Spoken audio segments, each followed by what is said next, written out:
Eric, what's up, Eric? Thank you, Eric. You the man. You the man. You a man. You the man. Whoop. Should we see what fake news Drudge is saying? I haven't checked Drudge in so long. Big tech tariff exemption.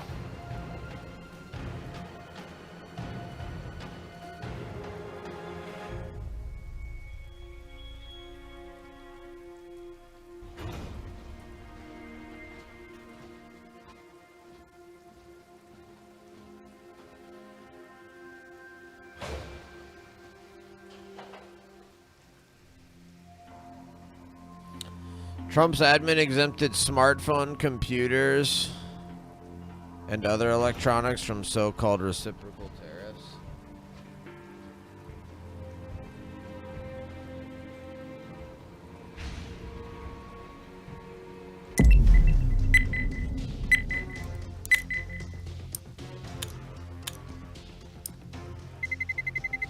Let's roll.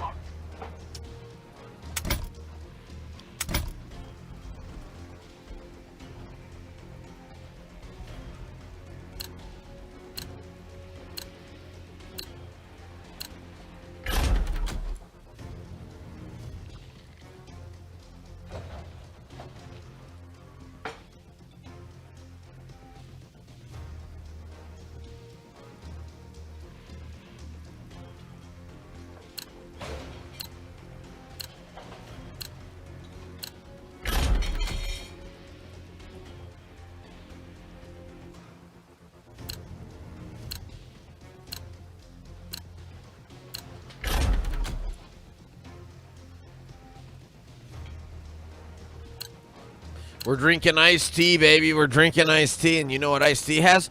Caffeine. Iced tea has caffeine. Let's roll. Tehava. Tehava, the unsweetened tea. Original black tea. There's as much caffeine in one of these as there is in a cup of coffee. Here it is, all iced up, all iced up. I've got lemon. I've got lemon, fresh lemon squeezed in there. Caffeine is like a drug, though. Oh, it's 100% a drug. That's why I'm so excited about it, Eric. That's why I'm so excited about it. I'm gonna get a little buzz going from this iced tea. I'll easily drink at least 2 of them, which will be like 2 cups of coffee. This is what we have been working for. Don't do drugs, kids. Just say no. Are you really? Are you like anti-caffeine, Eric? Are you really opposed to caffeine? I'll flash Eric. Actually, who flashes Eric? I said we just slow play him, but if you want to push, we can. Yeah, we can still play. Move it. No, I move just it. don't like coffee. Oh, okay, okay. The guy's out.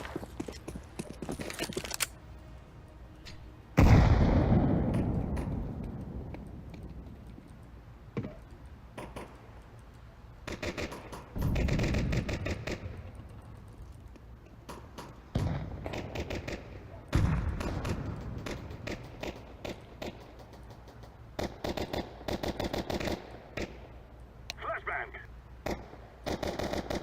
One to fall.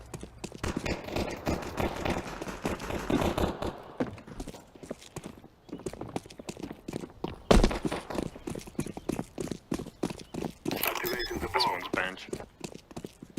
Bomb has been planted.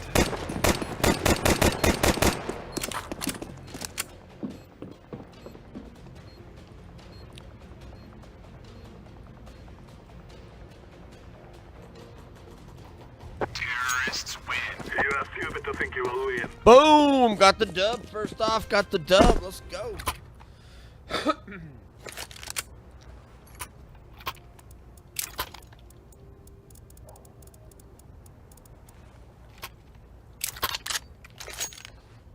Ooh. We will make them regret this day. Decoy.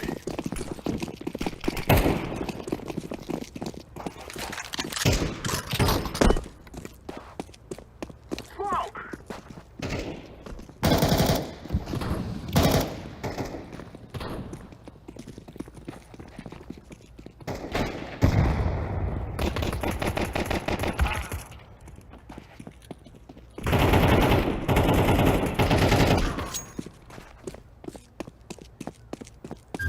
2 con.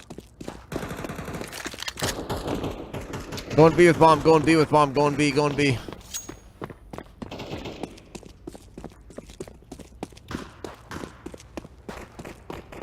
There was 3 there. Да, конечно. Planted.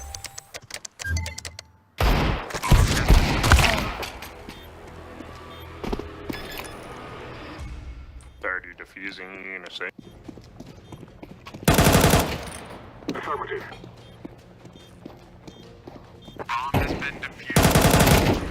Counter-terrorists win. Thank you. I at least got the plant there. Do you guys know your A smokes? Do you guys want to do A smokes in a minute 40? Alright, I'll do CT. I'll smoke CT. CT's the only one I Alright, you get CT, you get CT, I'll smoke jungle. Minute 40. I agree. We must move.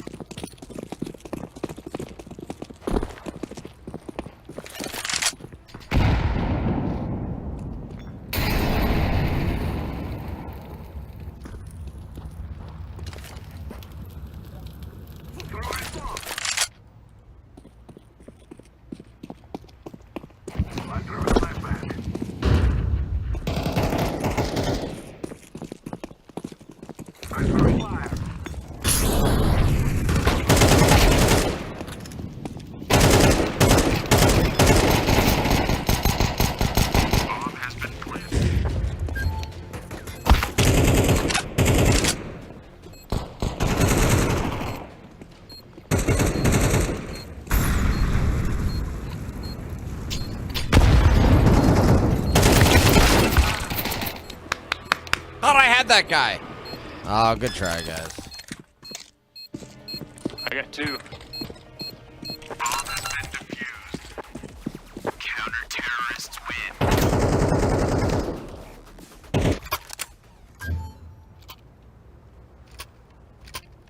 Nah, alright.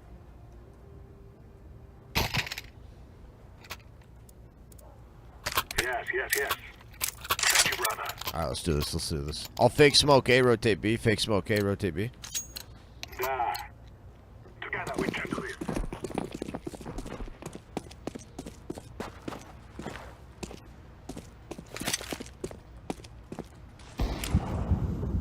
Smoke.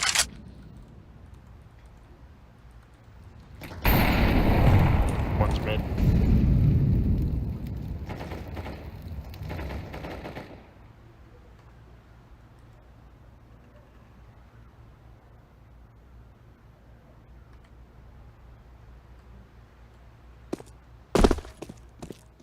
One cat. One mid, going behind you, B.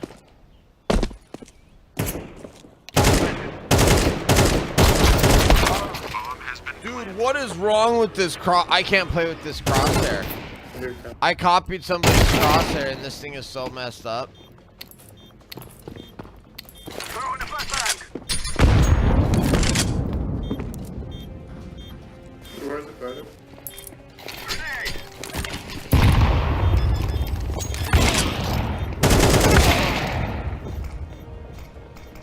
Bomb has been defused. Counter-terrorists win.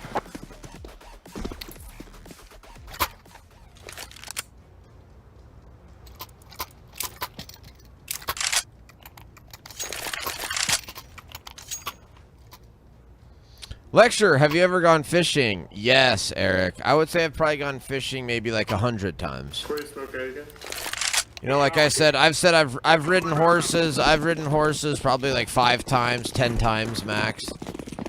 Like I've gone fishing like probably 100 times. Throw in the flashbang.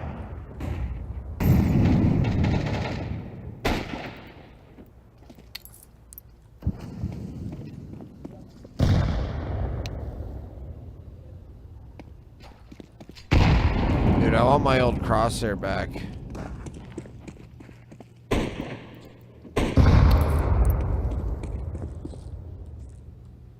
Here one pushing through top mid.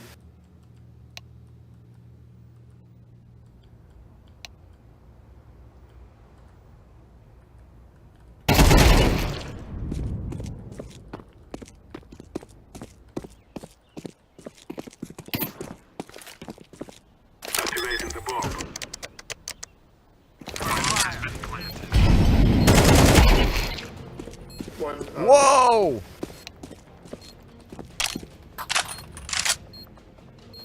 Let's push A down.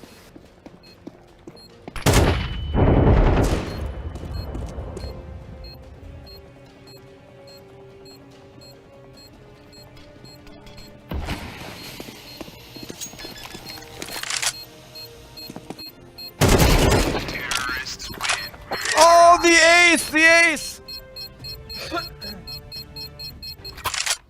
Woo-hoo, run, little girl, run! What's the biggest fish you've ever caught? It was probably a northern pike. Probably when I was lake fishing and I caught a northern pike that was, I don't know, this big. Like, nothing huge. Like, we don't have... The biggest fish we have in Montana are like paddlefish, I think they're called.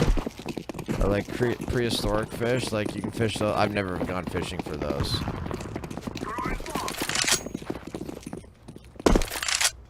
I'm throwing a flashbang. Have you ever heard of those, Eric? Have you ever heard of the paddlefish in the Missouri River in Montana? If not, like, check that shit out. That's crazy.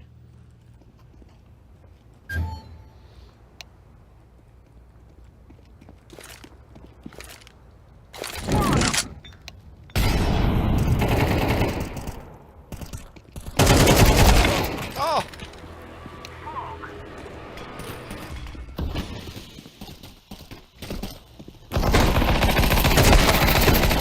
Yeah, look at these. These are the biggest fish in Montana.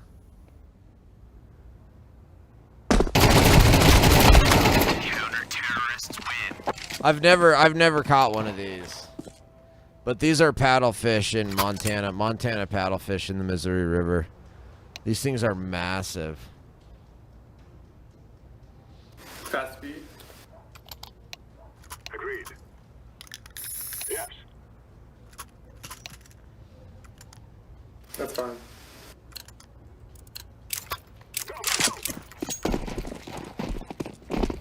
That's not the.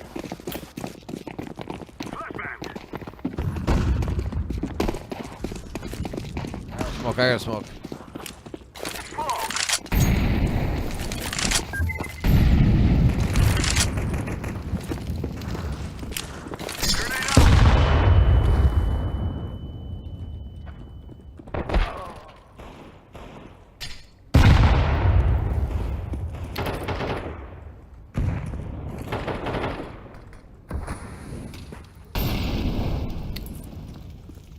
There's two coming, cat.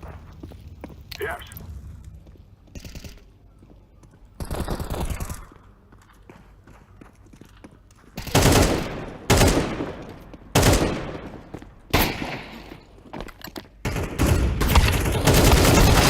Counter-terrorists win.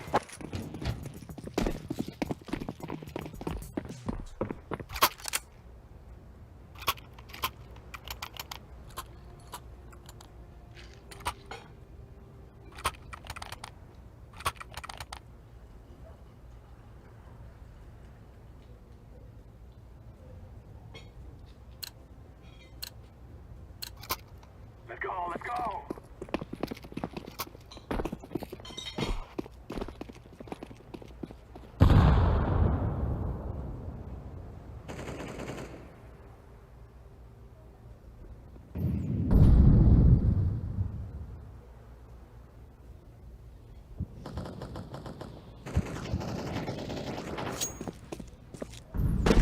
Molotov. Lecture is a beast. Thank you, Eric.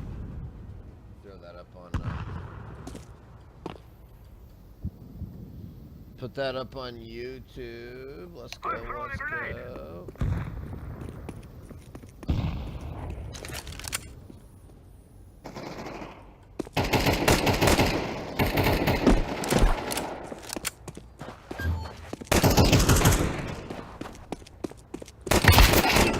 smoke.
Guys, I should not be. Affirmative. I should be bottom fragging. Да, конечно. Yes. Thank you.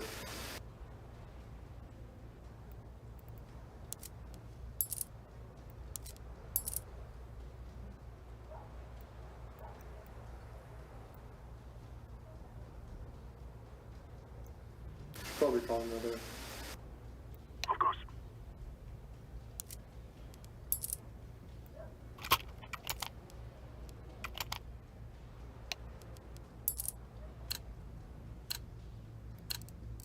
Now is the time. Oh, he's back. Why? Oh, shit.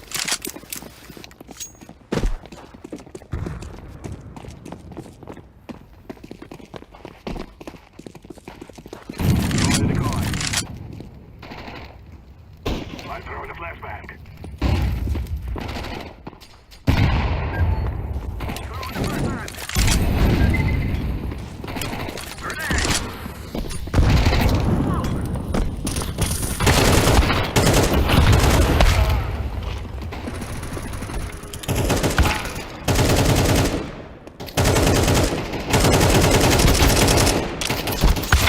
Counter-terrorists win.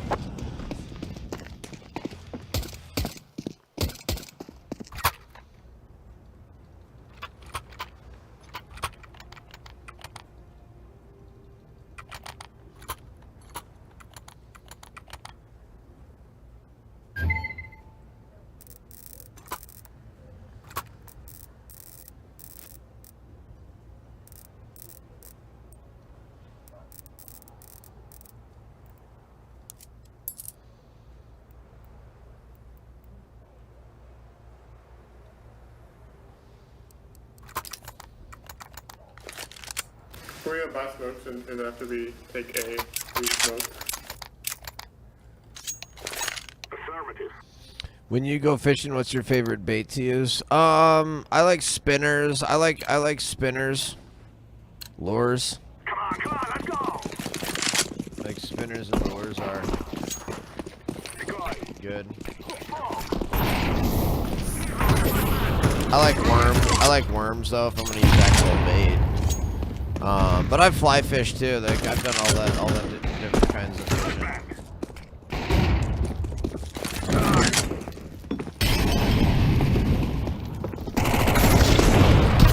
I'm throwing a grenade. I'm planting.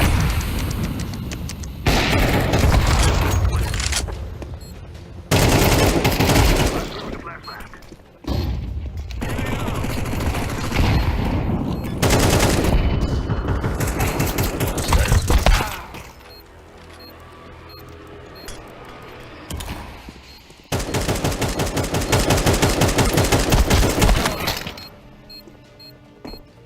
Bomb has been defused. Counter-terrorists win.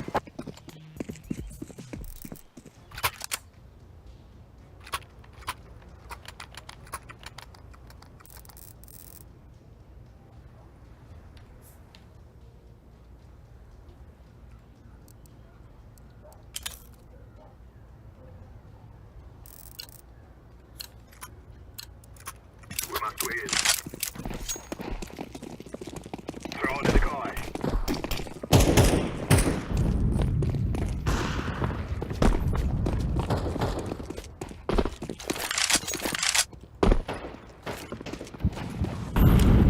Smoke! Throwing fire.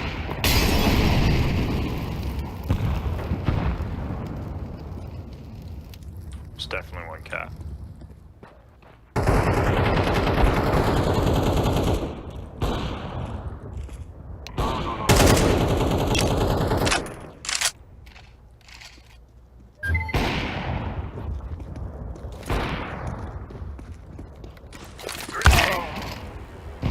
I'm throwing a flashbang.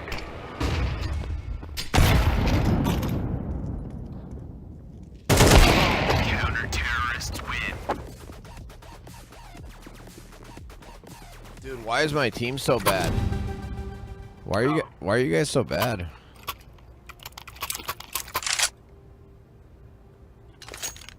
What about you, Eric? What's the fishing culture like there in Australia? I suppose you guys have more like ocean fishing, deep sea fishing, No more talking. Now we fight. compared to what we have, which is like lakes and rivers and streams. Fishing. Throw in the flashbang.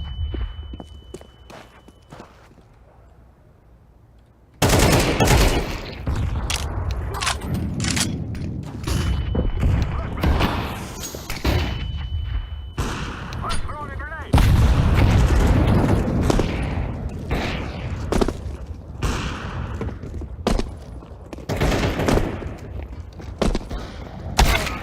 Damn.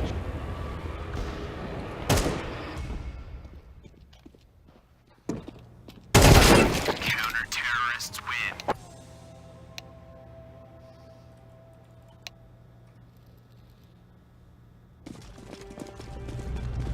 Gear up. We aren't going on a windy walk here.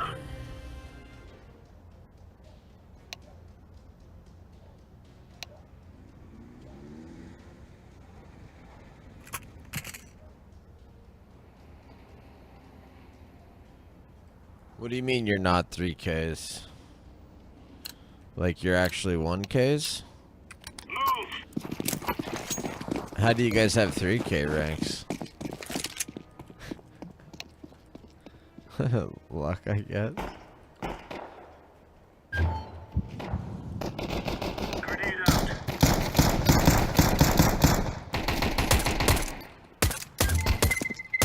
Well, on, eh?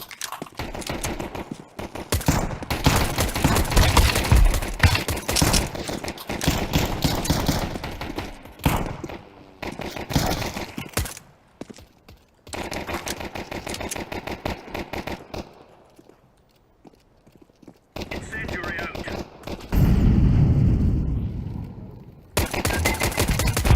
Counter-terrorists win. There you go.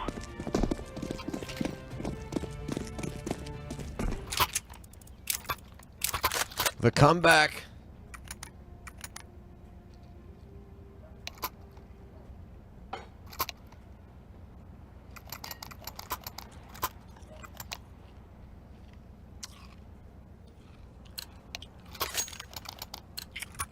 Let's go. Deploying decoy. Throwing fire.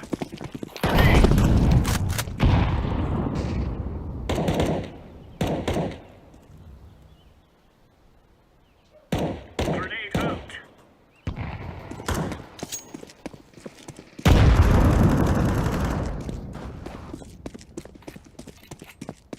Throwing flashbang. Bomb has been planted.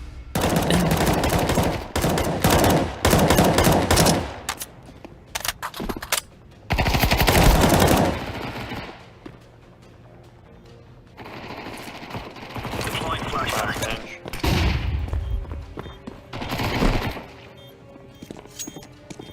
Defusing. I think if you go further inland, we have a sort of similar frontier culture to the U.S., albeit smaller, of course. But yeah, most of the fishing is along the coast, since that's where most people live. Yeah. Counter-terrorists Right. I always thought of like, yeah, like not necessarily like the outback, or That was a full spot. yeah, I guess that is like the outback, right? I mean, that would be people that like live like towards closer towards like near in on just inside, way out in the outback. I mean, people really can't live way out in the outback, can you? Come on, chop chop. Isn't that what they call it down there? Is the outback? Flashbang. Flashbang. Throwing fire. Laying down smoke.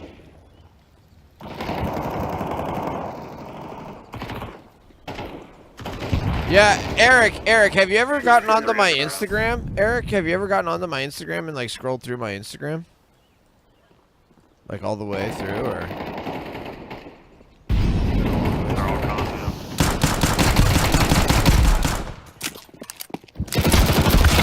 terrorists win.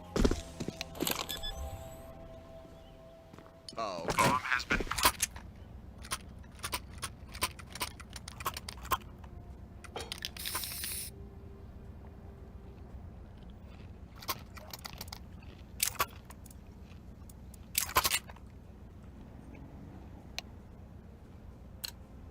don't know. Just die. Just commit Let's to have it, lads. Mhm. Now that would be no, sir. Cool 3760. What's up?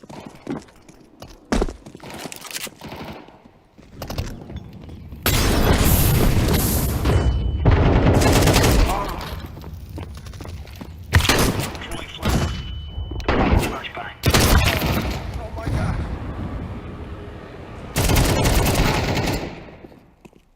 I disagree.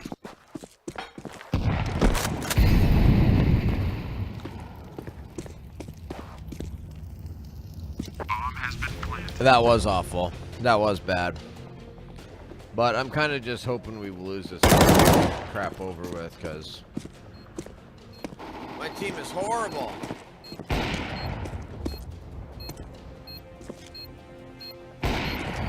Statures, buddy.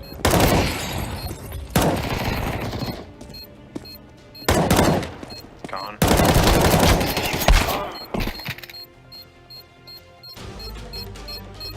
Let me have fun.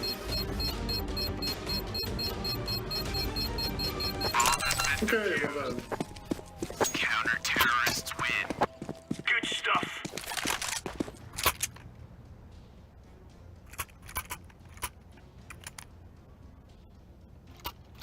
Very nice, very nice.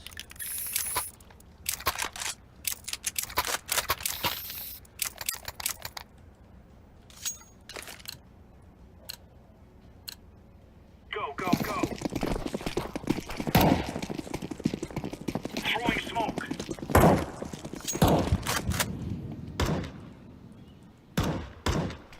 Your team is worse than the Washington Capitals. Incendiary. That's pretty funny.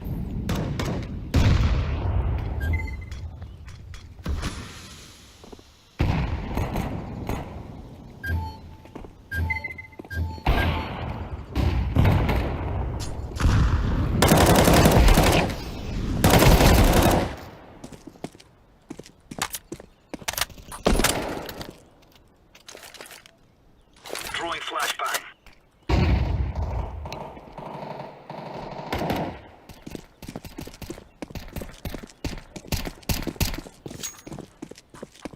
Where is it?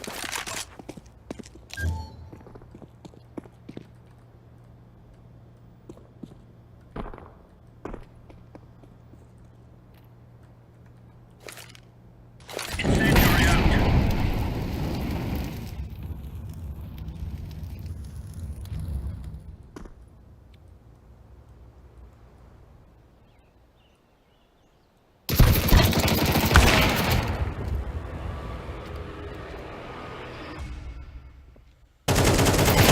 Counter-terrorists win. Now we're getting stuck right into them.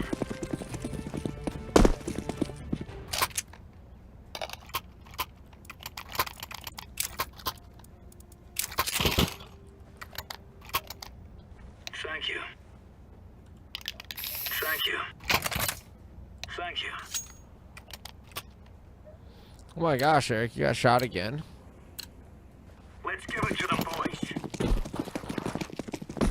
Throwing smoke. Throwing fire. Throwing fire. Grenade out.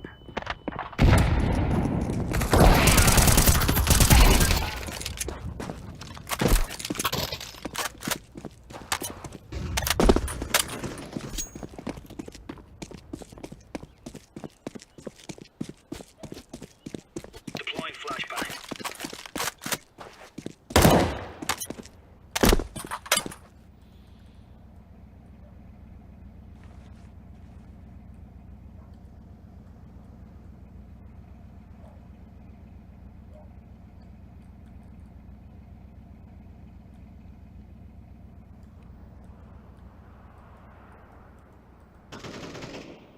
Underground. Right, Colin. Base high. Counter-terrorists win. Yeah, champion.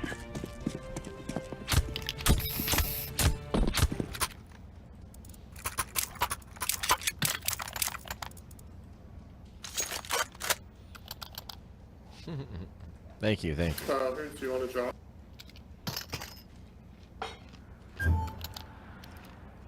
I need to grab an iced tea. I need to grab an iced tea. Yeah, anything for blue. Move it, son. Decoy.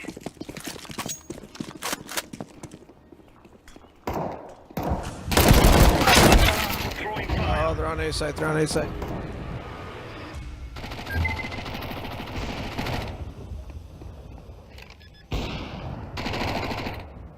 Bomb has been planted.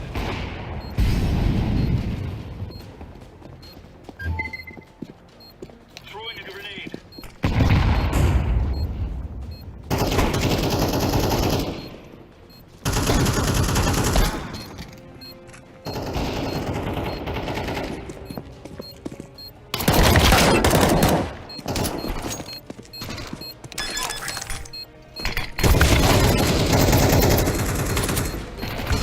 Terrorists win.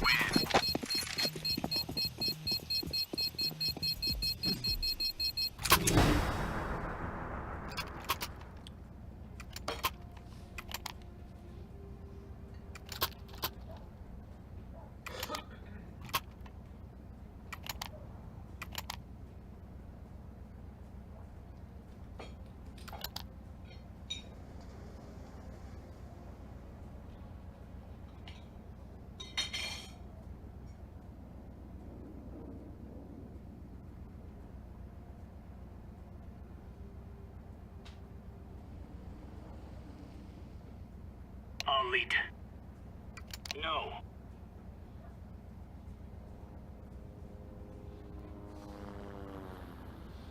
Do you go hunting, Lecture? I have been hunting, but only like a couple of times. Not really, no. I'm actually not. So, Eric, if you like took like an average Montanan, I'm gonna be much more interested in computers and technology and online and politics. Like most of your Montanans are going to be much more into like hunting and fishing and stuff than I am. I'm like kind of a weird guy, but I'm still pretty like I'm still much more Montanan or much more like outdoorsy than most people, just not as outdoorsy as like most Montanans, if that makes sense. Like I still like to go fish hunting and fishing, and I absolutely love to go like camping. I that's what I really do, Eric, mostly is I go camping and hiking, and I like to take pictures and make videos and do photography and videography and that kind of thing when I'm like camping and hiking and that kind of stuff. Terrorists win.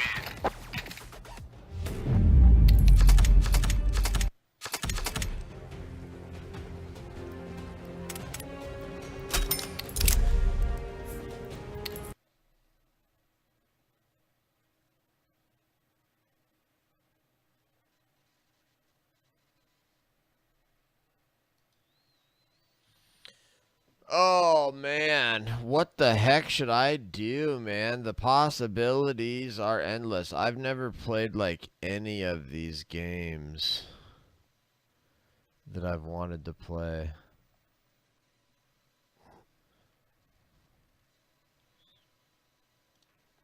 Do you think I should play something? Think I should play something new? Think I should play this game?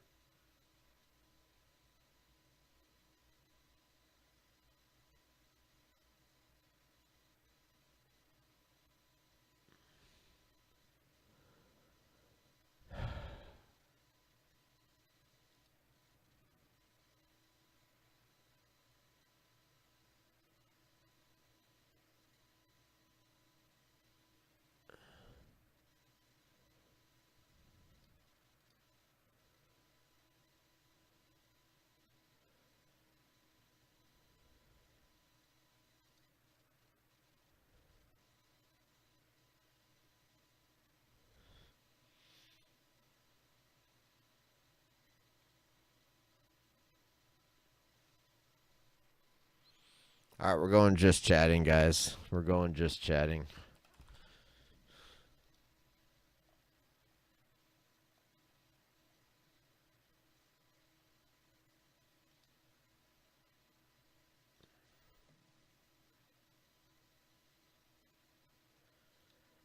Oh, I love Kingdom Come. I put like 100 hours into the first Kingdom Come Deliverance. I loved it. I just sort of like don't necessarily feel like playing it right now for some reason. I don't know why.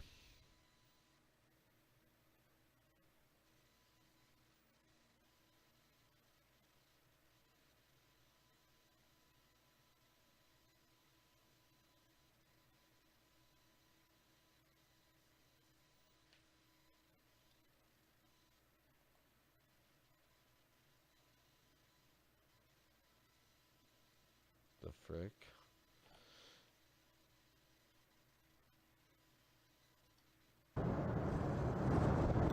Hello, everybody. Just got back from Walter Reed. How'd it go? Land with you. Went, I think well.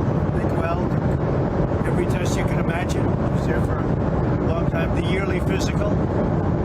And I think I did well. I think they're releasing the report on Sunday. Doctors, highly respected doctors. Great place, great, amazing place, actually. Did they give you any suggestions or advice on anything you needed? I can't handle that audio.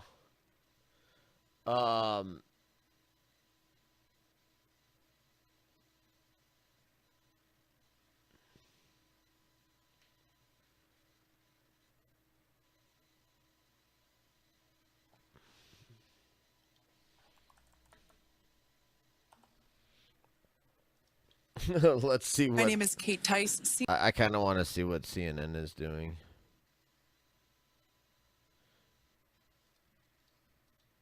All right, Fareed Zakaria is out front now, the host of Fareed Zakaria GPS. So, Fareed, you know, while Will was reporting, and you know, Will and I on the show together so many times, and most of his reports go to Bars and Tone in China. Most of the time, they censor them. They did not censor this. A report about a potential invasion of Taiwan, beginning with a U.S. general saying that they are not practicing, that they are literally rehearsing, that these aren't drills. And they don't censor it. What is really at stake here tonight? These are the highest stakes, and the Trump administration has badly bungled this.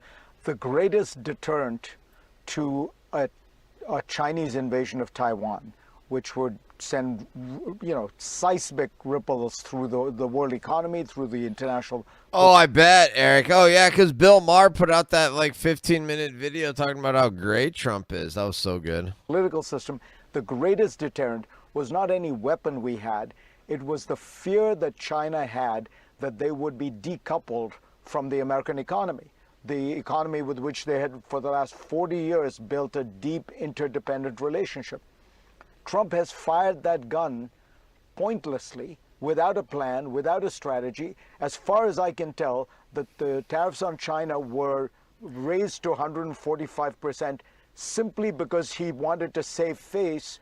You know, he was backtracking and flip-flopping on all the other tariffs, so he needed to turn China into his punching bag. But because of that, what he has done is play into China's hardliners' hands. They have been waiting for this decoupling. They practiced it during COVID. They practiced it during the Shanghai lockdown. And now what they're going to say is, look, if we go into Taiwan, what do we have to lose? We've already been cut off from the American market. I mean, it is stunning to consider that this may be where this goes. What an idiot. What an idiot. What do you have to lose? You could lose a war by trying to do that, you moron. Hey, why should we not invade? Maybe because they don't want to lose a war.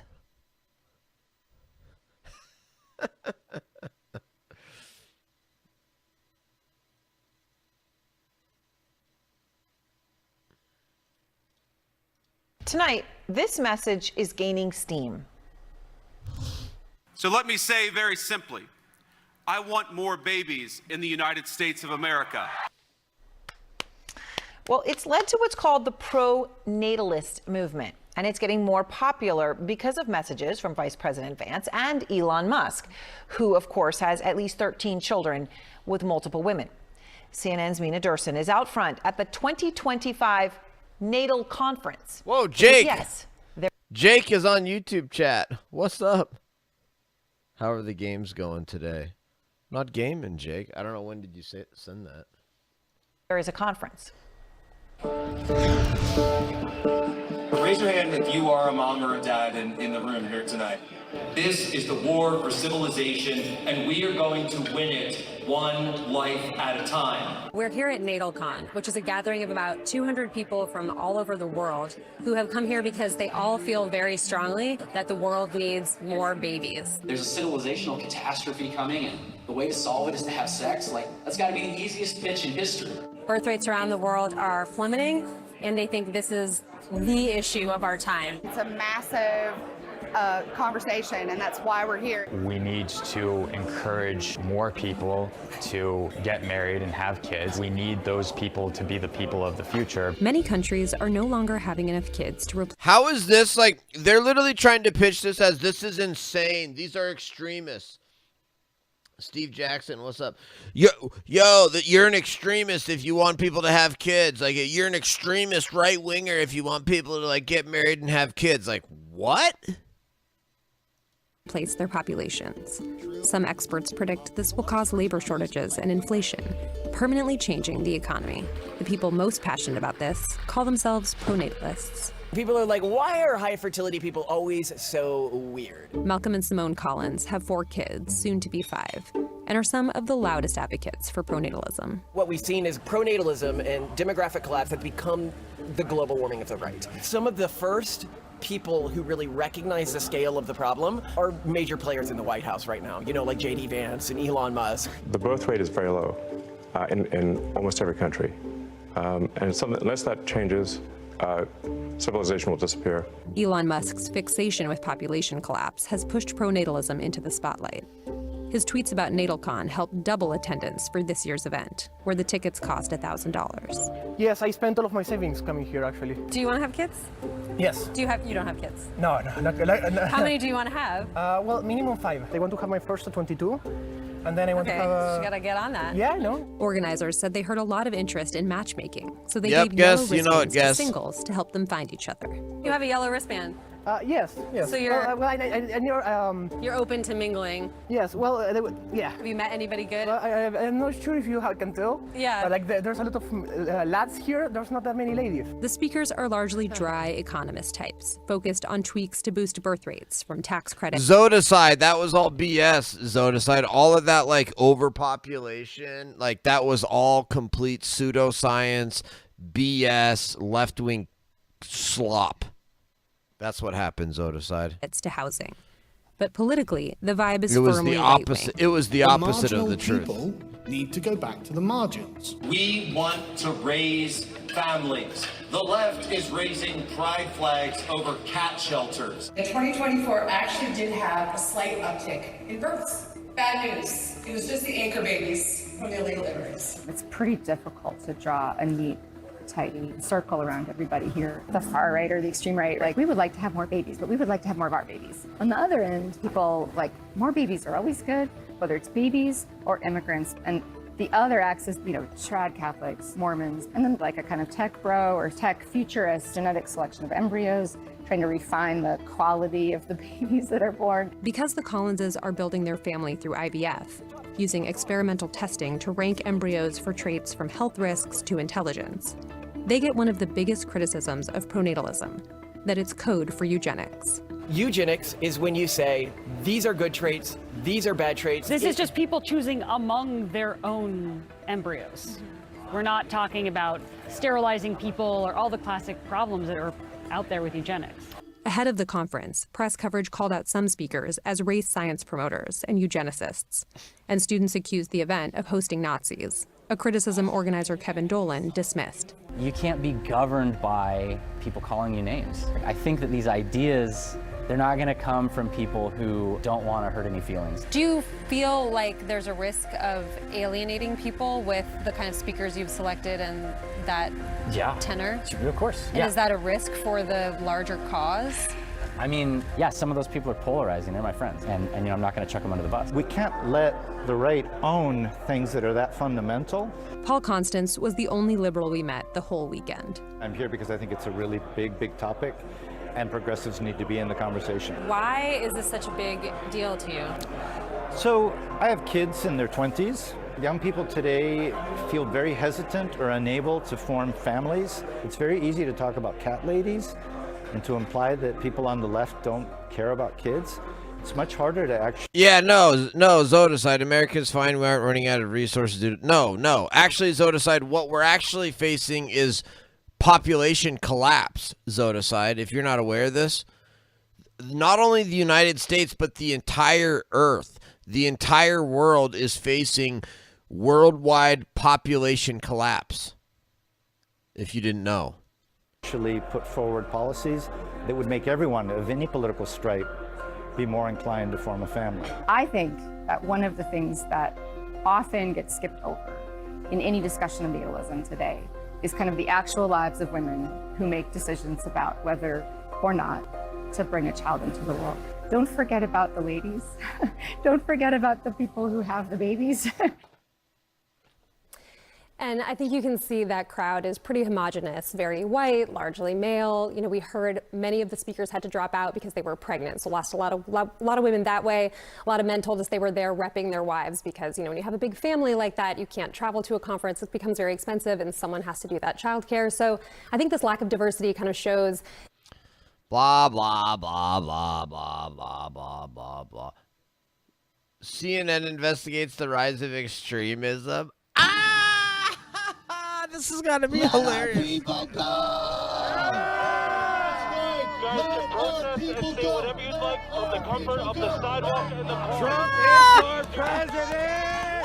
No prisoners! Please do not try and come across the street. Back up! Tony, I'm right behind you. There we go. This is your enemy list. This is the deep state target list. Just a portion of it. Who's target number one? There's a huge disconnect between the narratives and angles that sort of mainstream media pushes and what the American public feels. I'm not sure yet if you are or are not on the deep state target list because I haven't consumed all of the information that you've put forth to determine what your status should be. Well, we've been hanging out as we ruin you. As you what? What's your documentary about? Oklahoma City, or is it about Waco? Well, it's about extremism in America. Okay, so stop talking to me. My fans love it. Stop talking to me. What's your documentary about? Oklahoma City, or is it about Waco? Well, it's about extremism in America. Okay, so stop talking to me. My fans would love it if it's not 2 hours, but I can't do it. So you could make the gun and the suppressor in a day. 3, 2, 1. I just don't like this one. You're not allowed to talk to this person. Like, why can't I talk to him? There's a growing number of folks that want maximum punishment. Maximum punishment. I think most people feel like violence is justified in certain instances. They're dangerous individuals. Back up. America's founded on violence. We have to fight back. They want somebody to take on the system.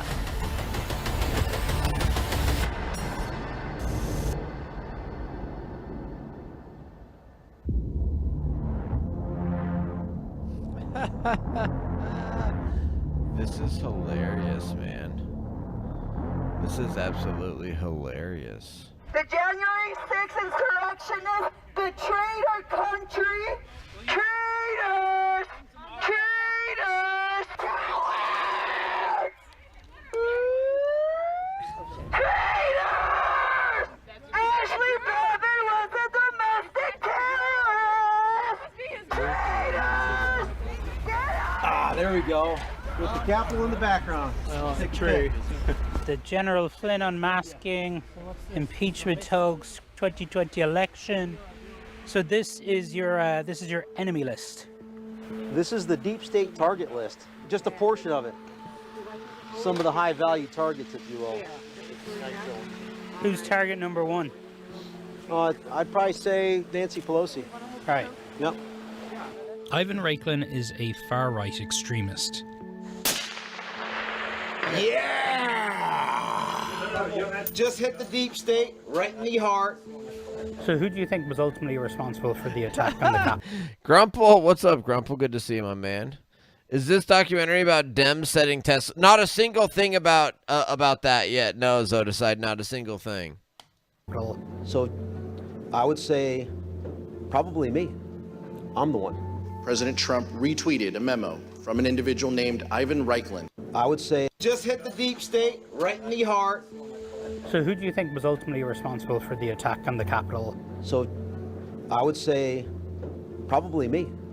I'm the one. President Trump retweeted a memo from an individual named Ivan Reichland entitled Operation Pence Card that called on the vice president to refuse the Electoral College votes from certain states that had certified Joe Biden as the winner.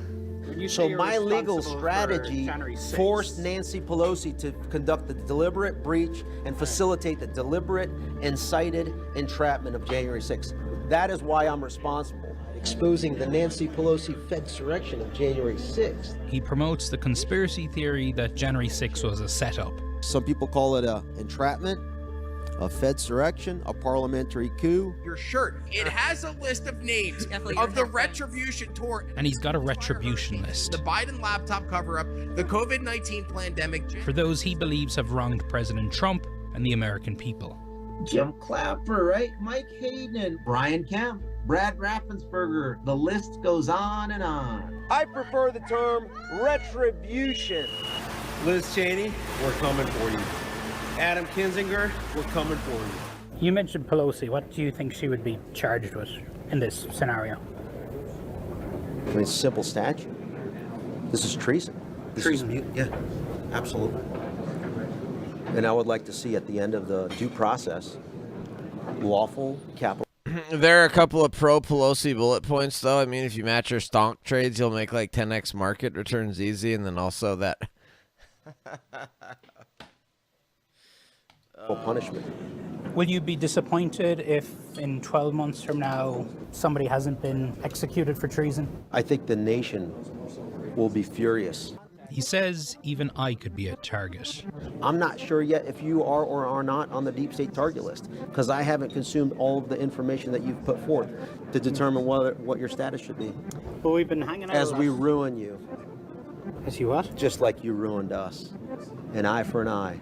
Look up Leviticus as a Christian man. We have a problem with Jewish supremacy. We have a problem with a Jewish occupation in our government.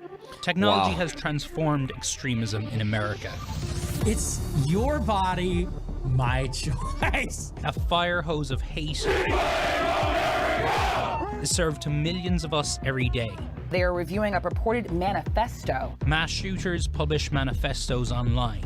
An absolute racist hate crime. This is God's country!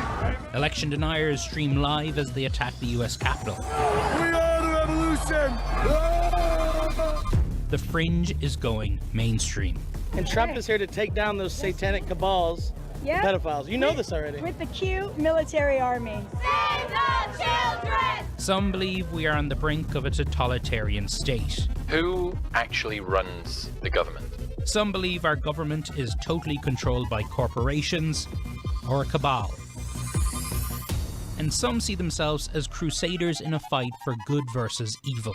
Let's be the American people spreading the word of God. So I've set out on a journey across the country to... I love how... This is totally biased, dude. This is like talking about extremism and literally only showing one side. This is classic bias of just showing one side of the story. Classic lies and bias. To meet the Americans waging this battle. This is basically the Mangione gun? To find out if we really are getting more extreme. Hey, you got the right idea. Or is the extreme just getting louder? Hey, get out of here.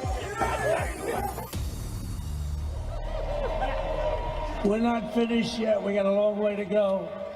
But we're doing this on the very first day in office, and in just a few moments, I'm not only signing the release of the J6 hostages, I'm signing other things that you're gonna love. Oh, you're gonna be happy reading newspapers tomorrow, and the next day, and the next day, and the next day. Release those prisoners! DC Gulag, let our people go! You guys can protest and say whatever you'd like from the comfort of the sidewalk and the park. Please do not to try and come across the street. It's inauguration night in Washington, D.C., and we're outside the D.C. jail where people have been gathering for almost 3 years to campaign for the release of January 6 convicts. And for the news who wants to know, is it going to be the violent ones? It's going to be all of them, folks. I have faith in my heart, brother, that all of you are going to be getting those calls from your attorney real soon. Sherry Hefner is one of those campaigners. She takes calls nightly from imprisoned January 6ers. What I can tell you guys is this. We are dressed. We have our bags packed. We are ready to go. At the same time, I was receiving a call from inside the jail. Hello, this is a call from Rachel Powell. Are we rolling? This is the Washington, D.C. Central Detention Facility. Rachel Powell is serving time for attacking the Capitol with a Do they really have to have like the biggest nerd ever reporter for this? pickaxe on January 6. Hey, this is Donnie. This is Donnie. How are you? I don't know because I'm still in here. But I was told that with him signing the pardons today that I should be out tonight. But I'm still sitting here, and so I'm nervous. But not everyone here is excited for the prisoner's release. Did you ever think we'd be in a place where just hours from now... I did not think they would get out, ever. J6ers are going to walk out of here free? Absolutely not. No, I could not. I would have told you, you're an idiot. That's never happening. But here we are.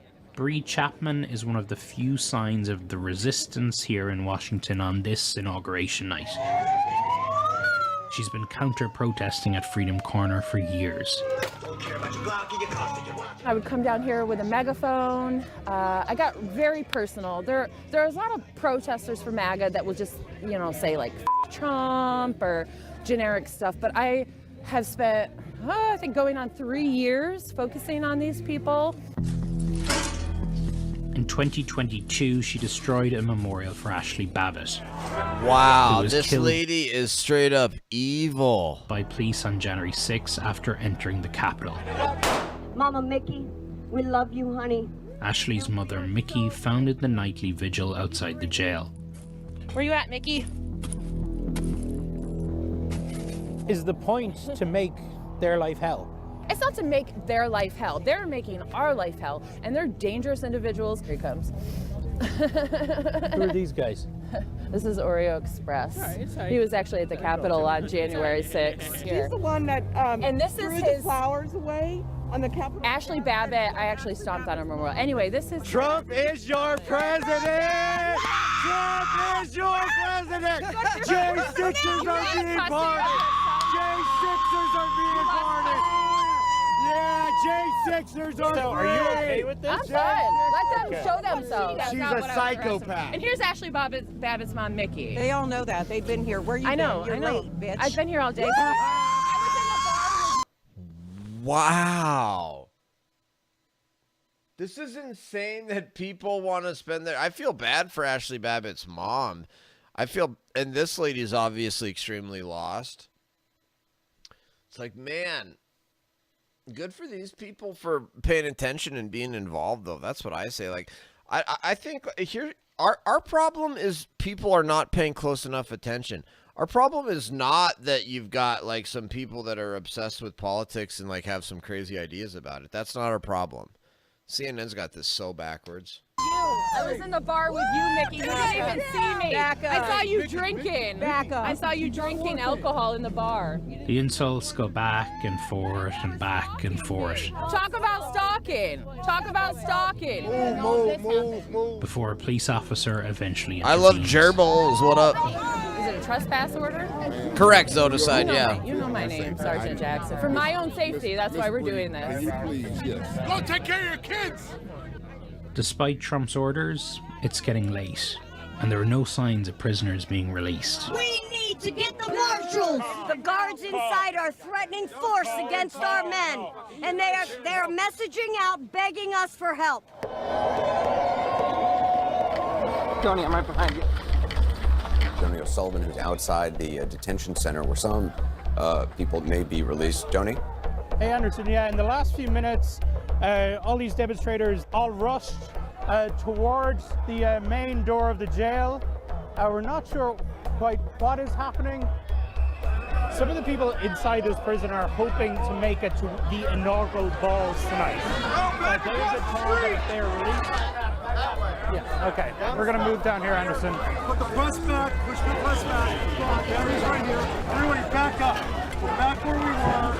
The lights, you're an hour and a half until this happens. Yeah. Whatever. That's hilarious. Trump administration's private warning to China fell on deaf ears. What this tweet says about the U.S.-China trade war. This is garbage. What is MSNBC putting out? Or should we go to the Young Turks? What is MSNBC? What is MSNBC putting out? Trump trying to gaslight us? So for more reaction, joining me right now, we have Michael Hardaway, former communications director to Congressman Hakeem Jeffries, and Maura Gillespie, former advisor to John Boehner and Adam Kinzinger. Welcome to you both. Michael, the administration keeps trying to spin Trump's tariff moves, but are Americans buying it? Are these new exemptions seen as giving into pressure? No, they're trying to gaslight us into believing that he didn't surrender in this trade war. And here's the other thing we should think about. The war for consumers hasn't actually started, because the war happens when people go to Walmart and Target and Amazon, and everything they like to buy is 40% more. So those things really haven't kicked in. And so that's when it begins. And that's when the pressure rises on Republicans and Donald Trump to do something when the prices of average goods rise. And so from my perspective, as we look at what's happening. They literally, who is this lady on here who's like a 75-year-old lady and she's got like nasty, like wrinkly cleavage showing? What the flip is this? This is disgusting.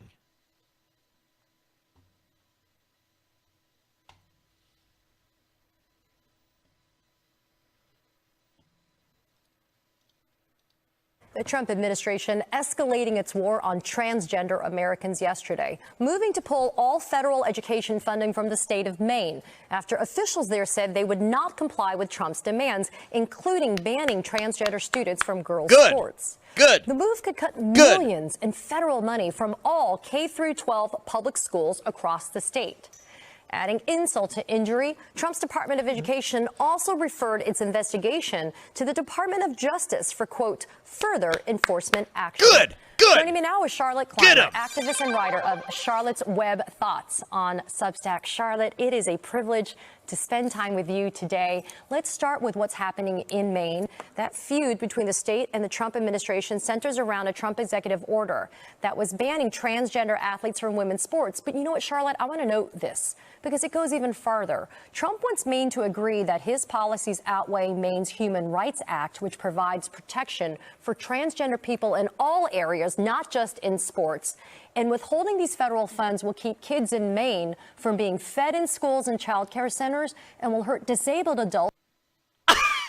It's going to prevent kids from getting food? What? It doesn't make sense at all. And congregate settings, and that's according to the lawsuit that was brought by Maine's Attorney General this week. Oh, so that's what the Democrats are saying. That's the biggest BS I've ever heard of in my life. Why isn't there more being done to amplify how incredibly unjust are these attacks? Well, Ms. Fang, thank you so much for having me on. I am such a huge fan, and I think Congressman Garcia was right. This is one of the best hours of television every week, so thank you for all you do. You know, it's funny, Republicans have spent the last several decades arguing that federal government overreach is something we should all be concerned about, that states should do wall.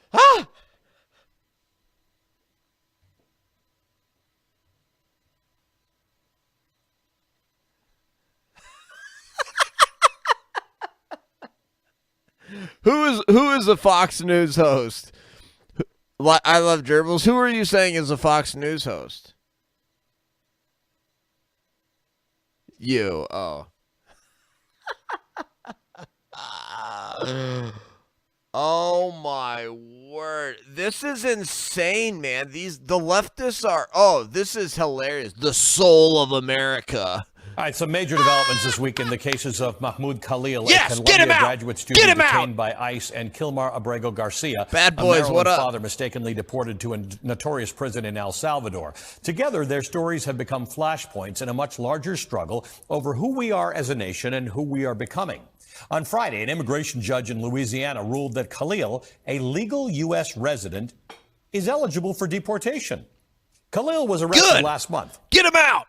I can't say this enough times. He's not been accused of committing any crime. His only We don't care about that, you idiot!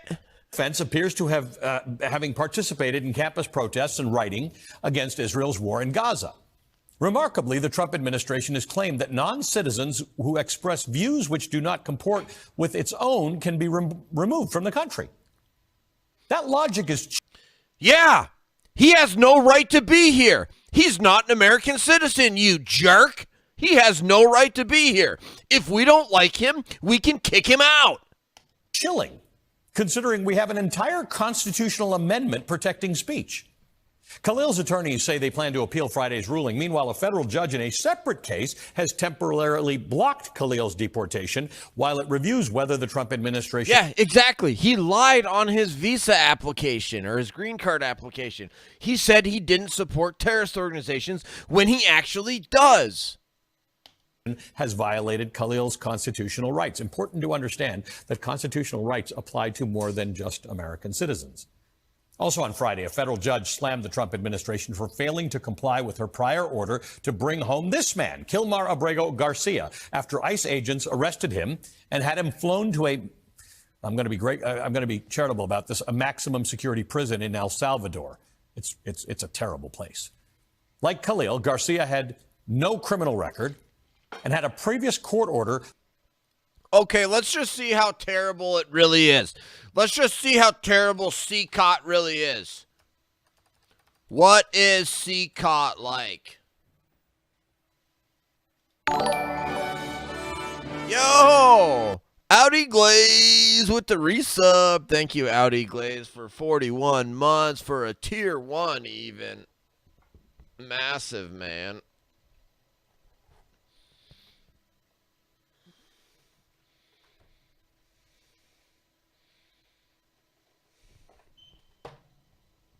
Oh my gosh.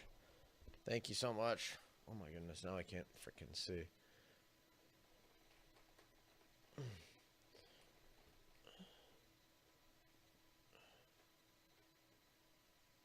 There we go. There we go. Freaking have to adjust my monitors because I couldn't actually see very well. The United States this week began deporting Africans and Asians who are in this country illegally, not back home to their countries, but to Panama. Not just Africans and Asians, you racist. Wow, does this guy define everybody by race? What a dirtball CBS is. Panama, along with Guatemala and El Salvador, has agreed to take people deported from the U.S. no matter where they are from. El Salvador's president said he will accept deported criminals for a fee. The money, he said, would keep his prisons running. The State Department has long warned about harsh conditions in those prisons. Lilia Luciano got a look. It takes about a 90-minute drive from El Salvador's capital to the most notorious prison in the country. We knew we were close when we noticed all cell phone service was blocked. The official name of this place is the Center for the Confinement of Terrorism. Gerbils, yes. Inmates call it by its acronym, CECOT. I've been asking for over a year and a half for access into this place, and this is the first time we're getting in. These are the most violent criminals in the country. And this is where El Salvador's president has offered to house some deportees from the United States. The stated capacity is 40,000 inmates. We were surprised when we learned it's only half full. The U.S. would send deportees convicted of crimes. Exactly what kind is unclear. We saw cells with anywhere between 80 to 100 men crammed inside. We are not allowed to interact, to speak to any of the prisoners. They are all staring at us. It's so striking to see them.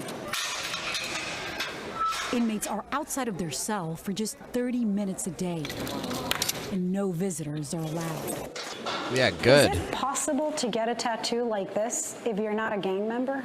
No, you gotta kill. Marvin Vasquez belongs to the infamous MS-13 No, you gang. gotta He kill. was arrested here in El Salvador. The government declared war on the gangs in 2022. Are you Wow. going to be here the rest of your life? Yeah, the rest of my life. We murdered a lot of people, and this is the consequence of what happened to us. It's like that Titanic, that we were big and strong gang, but we got hit with the iceberg. Like, try to act strong in the day and cry in the nighttime. You cry at night. Yeah.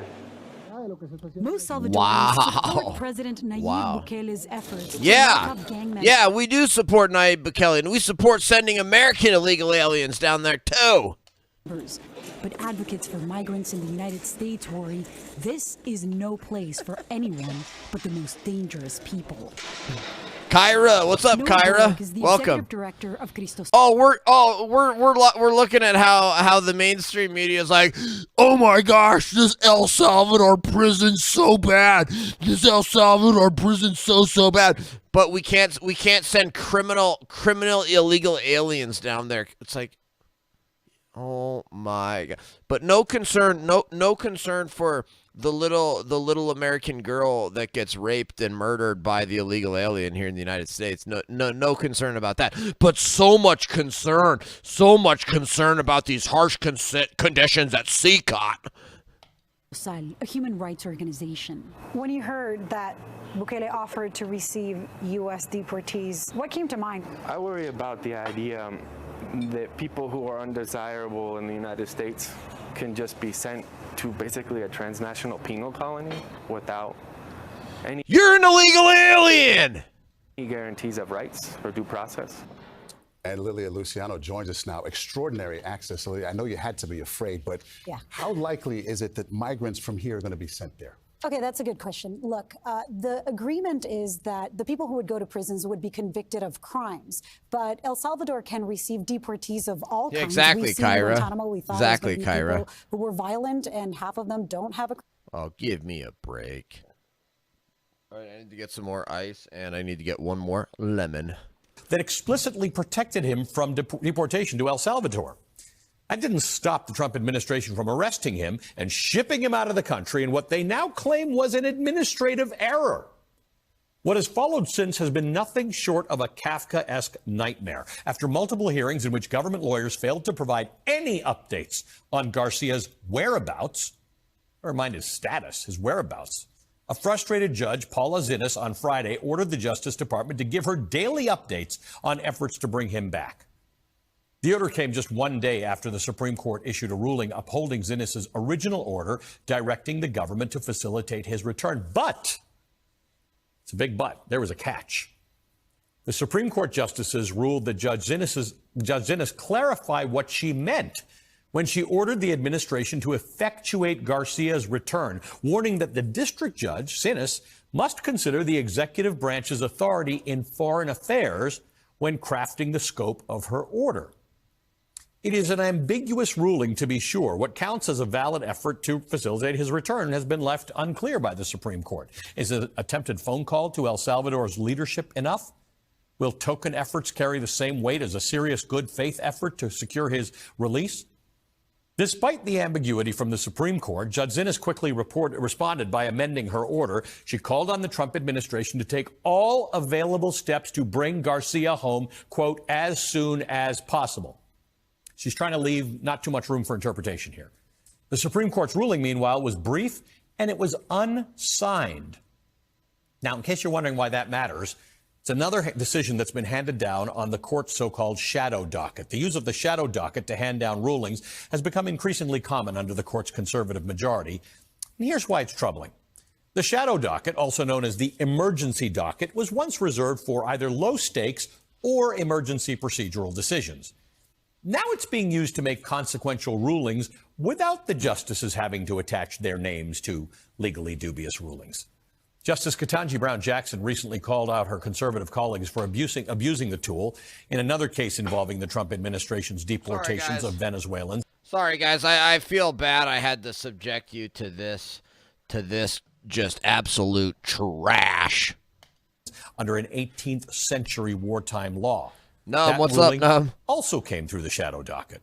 Referring back to Korematsu, the shameful decision that upheld Japanese internment during World War II, Jackson wrote, quote, "At least when the court went off base in the past, it left a record so posterity could see how it went wrong. With more and more of our most significant rulings taking place in the shadows of our emergency docket, today's court leaves less and less of a trace. But make no mistake, we're just as wrong now as we have been in the past, with similarly devastating consequences. It just seems we're now less willing to face it," end quote. Wow, how dare she attack the integrity of the court like that? What an anti-American, horrible person. That's the real danger, because authoritarianism doesn't usually announce itself. It creeps in through the consolidation of power and the gradual erosion of norms and the rule of law. Although, as my earlier guests have said, this time authoritarianism did announce itself. It's buoyed at the institutional levels through universities and newsrooms that capitulate, through legislatures and judges that downplay the abuses of power. Wait, so telling the universities to allow free speech is an abuse of power? What garbage. I'm turning that crap off.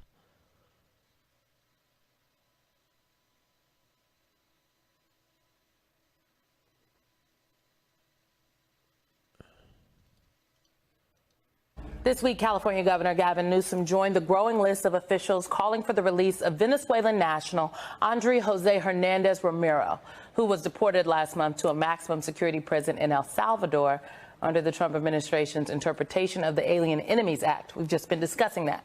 Now, it's not an interpretation of the Alien Enemies Act. They're aliens. They're enemies. They're out. Period. You don't even need to read the statute. You just look at the title of the dang thing. 31-year-old makeup artist was seeking asylum legally in the United States, according to his lawyers. He was fleeing persecution for his sexuality and political views. What up, Stacey? A Border Patrol agent claimed that the tattoos of crowns on his wrist, seen right here, well, they claimed that these tattoos were gang-affiliated, which his friends and family strongly deny. His attorneys say Hernandez does not have... Looks gang-affiliated to me. You're out. You're especially if you're an illegal alien and you got gang tattoos like that. You're out. Bye-bye. See you in CCOT. A criminal record in Venezuela or the United States. Lindsay Teslowski joins us now. She is president and CEO of the Immigrant Defenders Law Center, the organization representing Hernandez. Lindsay, it is good to see you. Exactly, as always. Stacey. Talk to us exactly. about the latest that you have heard from your client, from his family, where he is now, and where this case goes from here. Well, I wish I could give more news about what is currently happening with Andrés, but unfortunately, since the day that he was disappeared to El Salvador, March 15th, we've had... It's not called disappear. She's literally, by using the word disappear, she's comparing this to what the CCP does in China, which is a disgrace and a shame, and she ought to be ashamed of herself for even making such a comparison. She does such a disservice to actual people that are disappeared around the world. What an absolute, just the lowest of the low scum this lady is. Absolutely no contact with him, and neither has his family. And to my knowledge, no one has had any contact with the men who are in the CECOT in El Salvador. They are being held completely incommunicado. We have been to court twice in an immigration court in San Diego on Andrés' case. And in fact, the last time we went to court... We have been to court twice on Andrés' case. It's a very important case for Andrés' family. It's a very important case for Andrés' family. It's like, what the hell's wrong with you, lady? Just talk normal, please. The court asked the ICE prosecutor for an update on where Andrés is, what is happening, what they plan to do in his case, and even the ICE prosecutor had absolutely no answers, which is really a stunning admission in a courtroom from a government attorney to say that they are unsure of how they're proceeding in his asylum case while our client sits in a prison in El Salvador, and we have absolutely no idea. That's not, because you know who does know? You know who does know, lady? President Bukele. And that's all that matters. Whether, he is being tortured, whether we have no idea what is happening to him. So just a stunning admission from the ICE prosecutor. You have, Lindsay, the president of El Salvador coming to the U.S. on Monday. And the Trump administration is making. Yes, President Bukele, Stacey. That's the president of El Salvador, who's friends with Trump, who did the deal to where we can send criminals to El Salvador. Making a big deal of this visit, and of course, there's conversations that say, you know, the president making the claim, well, we don't know how we get him back. Well, put him on the plane with the president. And bring him back that way, because what you did was wrong. Let's listen to Trump about sending criminals to El Salvador, generally speaking. If he would take them, I'd be honored to give them. I don't know what the law says on that, but I can't imagine the law would say anything different. If they can house these horrible criminals for a lot less money than it costs us, I'm all for it. But I'd only do according to the law. So the president of the United States doesn't even know what the law is. Duh, you idiot. He's not nobody would before they've researched it or looked it up, you idiot. What a jerk this guy is. Doesn't know the extent to his legal actions are in violation of the rights, the due process rights of individuals like Andre. Talk, if you will, about that aspect of this case and why it's so important for Americans to understand. Oh, shut up. You're done. Golly, how slow. Why don't you talk about how important it is? Golly, these people are dumb. Oh, do we got Rachel Maddow? Joining us now is Alex Lawson, Executive Director of the nonprofit Social Security Works. Mr. Lawson, thanks very much for being with us tonight. I really appreciate it. Thanks for having me. So we've been following what we can about what the Trump administration is doing to the Social Security Administration. We've also been following these anecdotal and journalistic reports about what's happening when real people are running into regular kinds of problems that they would usually sort out by contacting the agency. And it does feel like, anecdotally, again, it feels like things are in free fall. I wanted to just sort of gut check that with you as somebody who watches this agency closely. What are you talking about? Yeah, for 15 years. So getting rid of waste, fraud, and abuse has caused the Social Security Administration to go into free fall. Well, maybe the whole dang thing needs to be shut down if that's the case. Rachel Maddow, do you even know what you just said? You idiot. Have confidence. Your checks are going to get into your hands. For 90 years, Social Security turns 90 this year. For 90 years, through war and peace, through boom and bust, through health and pandemic, not a single payment has been missed. And still, none have been missed, you idiot. Who is this asshole? But months after this billionaire gets in there, that's changed, Rachel. And I wish I had a better answer for people, but I don't. This is going to the end in checks not going out. The money that we have earned. Social Security checks aren't going out. Oh my God. This is, oh my word, this is hilarious. They're literally reporting on MSNBC that Social Security checks aren't going out.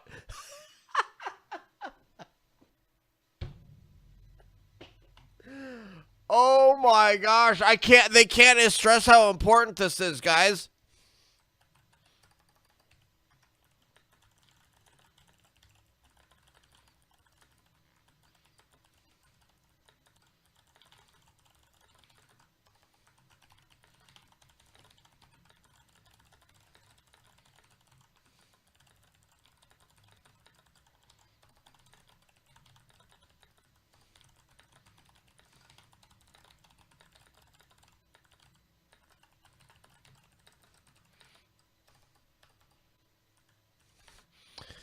I'm streaming some politics and watching MSNBC clips. They're reporting.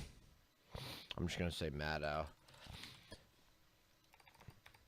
Maddow reporting that Social Security checks aren't going out. They can't stress how important this is. Never happened in 90 years. Social Security checks not going out now because of Elon Musk. Not getting into our hands. And I believe strongly that that's the point. The cuts they've made have no other rhyme or reason except to literally destroy the system. We reported this week. That is a straight up lie. That is a straight up lie. Oh, wow. Num says MS-13 flooded my hometown when I was younger. My mother was a public school teacher. She remembers the county started to have massive gang violence back in the early 2000s. Oh, my goodness, Num. Wow. Sorry, I have been watching USA on the sideline. None of the aliens work does on social benefits. No wonder my mother-in-law has bad TDS. She watches this crap all day. Yeah, if you watch this stuff, Num, yeah, it's like I had no idea, right? Had no idea. You watch this stuff and you're just like, what? These people are on a different planet. It's just all false information. It's just all lies. Incredible. You turn on MSNBC and it's just lie after lie after lie after lie. It's just like, and it's like provable lies that you can literally prove that this is a lie. On the Attorney General's office in Arizona, led by Chris Mays, and now today on the Attorney General's office in Michigan, led by Dana Nessel, both setting up online, one-page, very simple web hubs, basically, individual forms online where people who are having trouble in those states accessing their Social Security benefits or contacting the agency, they can at least report it to their state Attorney General's office. So the Attorney General's office can document it so they can potentially act on that information, potentially so they can get those people some help. I feel like that's good news because somebody's trying and because they've got the resources of a government agency behind them and people. I don't even know what the hell she's talking about, man. What the hell? Donald Trump and Robert F. Kennedy Jr. have fired 10,000 people from the nation's health agencies in the last couple of weeks. They have cut billions. Woohoo! Yeah! Great news! Woohoo! And billions of dollars in health research and health programs. But apparently, somebody forgot to tell Robert F. Kennedy Jr. that that's what he was doing. You propose more than $11 billion in cuts to local and state programs addressing things like infectious disease, mental health, addiction, and childhood vaccination. Did you personally approve those cuts? I'm not familiar with those cuts. I mean, we'd have to go. We'd have to go. There's like more than 50 pages of, of cuts that I actually went through. The cuts were mainly DEI cuts, which the president. There were a lot, but I'll give you, for example, about $750,000 of a University of Michigan grant into adolescent diabetes was cut. Did you know that? I didn't know that, and that's something that we'll look at. I'm not familiar with those cuts. Those cuts are mainly DEI. It's like, dude, when you literally just said there's 50 pages of cuts. The reporter just said there's 50 pages of cuts. He pulls out one line and then asks us if he's familiar with that specific one. And oh, that's so horrible. These people are that stupid. I mean, are they that stupid? And their viewers on MSNBC. Cuts. We cut infectious disease and mental health and addiction. That sounds like a terrible idea. We cut adolescent diabetes stuff? Well, that's something that we'll look at. I thought these were all DEI cuts. How is it possible you have this job? But while Secretary because he's one of the only people on planet Earth that's willing that has the credentials to have the job and isn't corrupt like you are, Rachel Maddow. Robert F. Kennedy Jr. claims to know nothing about the massive cuts he has made at the various agencies he runs. Or maybe it wasn't him. Hey, if it wasn't you, who did? After a lot of hype, Steve Ratner has made his way over to the Southwest Walls with his... Wow, look at this. Look at this. Now MSNBC now look at this. MSNBC is concerned about the debt, guys. MSNBC is concerned about the deficit now. His charts. We've been teasing this for a while. We're glad he is there. So, Steve, take us through the charts. The first one, we know the president, yesterday he took to social media a couple of different times talking about this bill, talking about the tax cuts that are coming. But do they have a plan to pay for them? So, Jonathan, in reference to a comment Joe made several teases ago. Pay for the that's literally Marxist framing that you have to pay for tax cuts. No. That all of the money is not the government's and they just let us keep it. No, it's the opposite. All of the money is ours and the government takes some of it. Which, in other words, you never have to pay for tax cuts because that's not how it works, MSNBC, you Marxists. I just want to say, when I was a young reporter, we had an expression called a DBI about certain stories, and DBI meant dull but important. So this is really important. I'm going to try not to make it dull, but bear with me for a second. So let's just go back to the two budget plans. The House back in February passed its budget plan, and it would have had up to $4.5 trillion of tax cuts. It would have had some spending increases for things like defense. It would have cut a lot of money out of Medicaid, $880 billion potentially out of that sector anyway, and it would have added $2.8 trillion to the deficit over the next 10 years. Then the Senate came along and it passed its version about a week or so ago, and it had $5.3 trillion of tax cuts. It had spending increases for some of the same things, defense and so forth. It had $4 billion, that's $4 billion with a B, of spending reductions, $1 billion each in 4 categories, and it would have added $5.8 trillion to the deficit. What happened yesterday is the House adopted this. Don't give me this crap like you guys care about the deficit. It's too rich. It's too rich for me.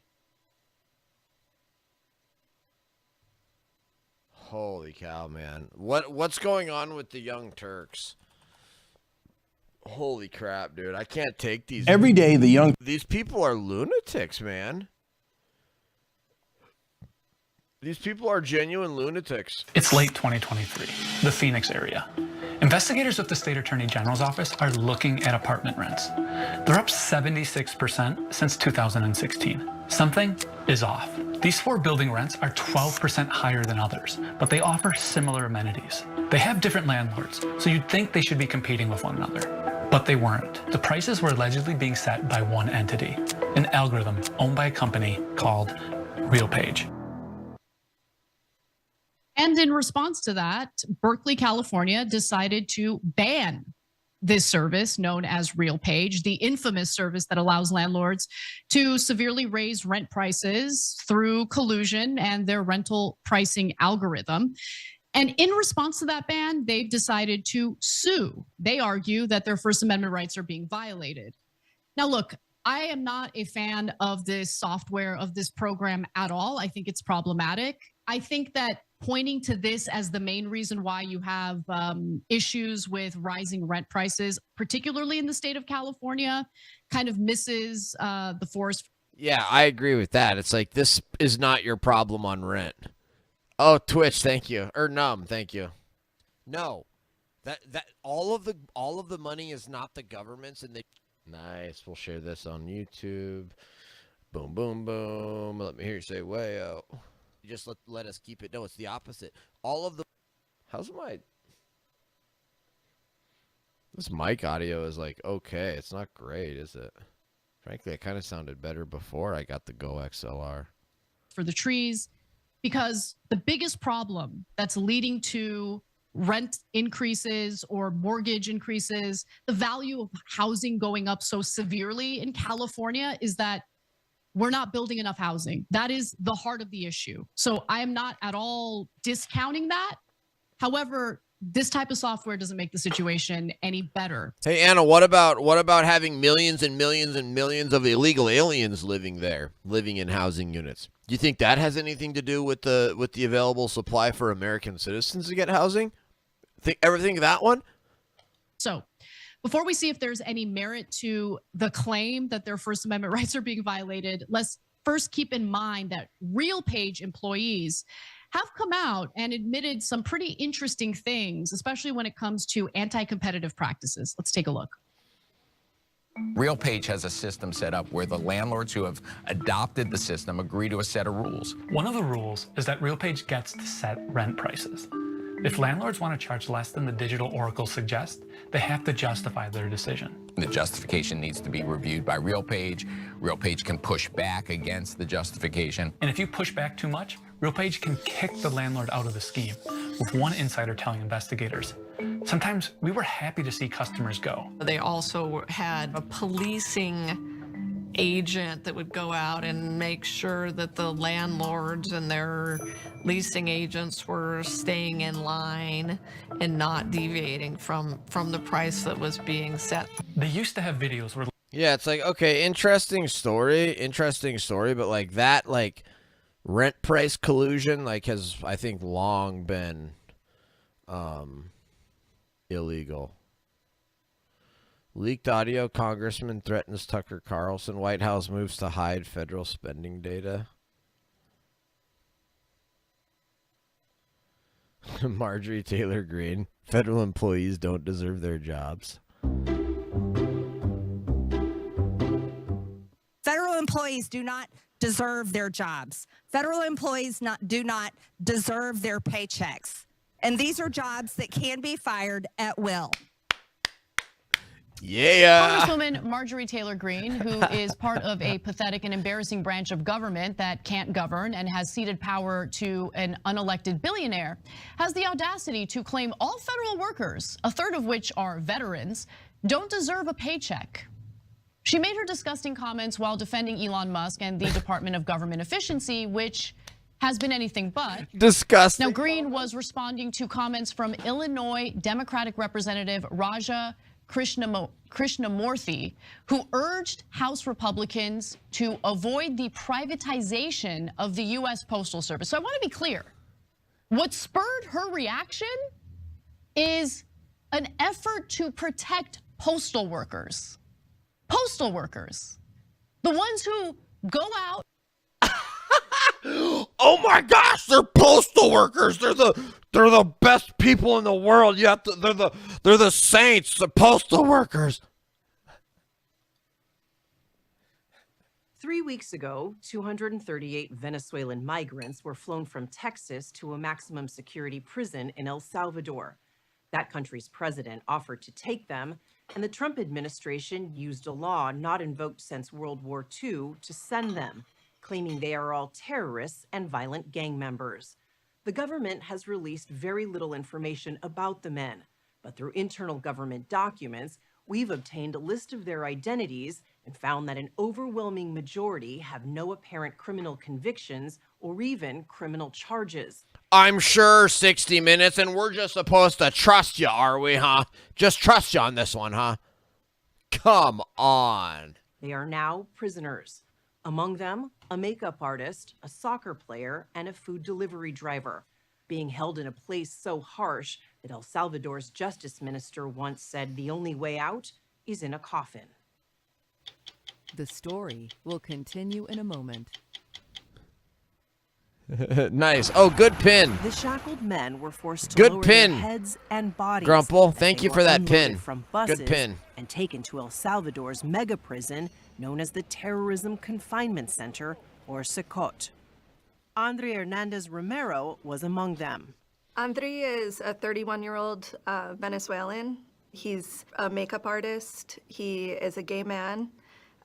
He loves to do theater. He was part of a theater troupe in his hometown. Oh, this same story about this Lindsay same guy? Kozlowski, Andre's attorney, says he does not have a criminal record in the United States or Venezuela. She says he left his home country last year because he was targeted for being gay and for his political use. Oh, I'm sure that's what they all say. That's a fraud. That's a fraudulent claim.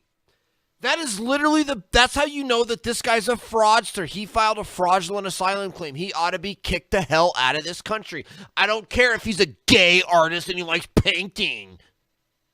Last May, Andre made the long trek north through the Darien Gap to Mexico. Wow, so he's an illegal. Appointment to seek this guy's a criminal. So this guy's a full-blown criminal. Crossing near San Diego, he was taken into custody while his case was processed. Did he have a strong asylum case? We believe he did have a strong asylum case.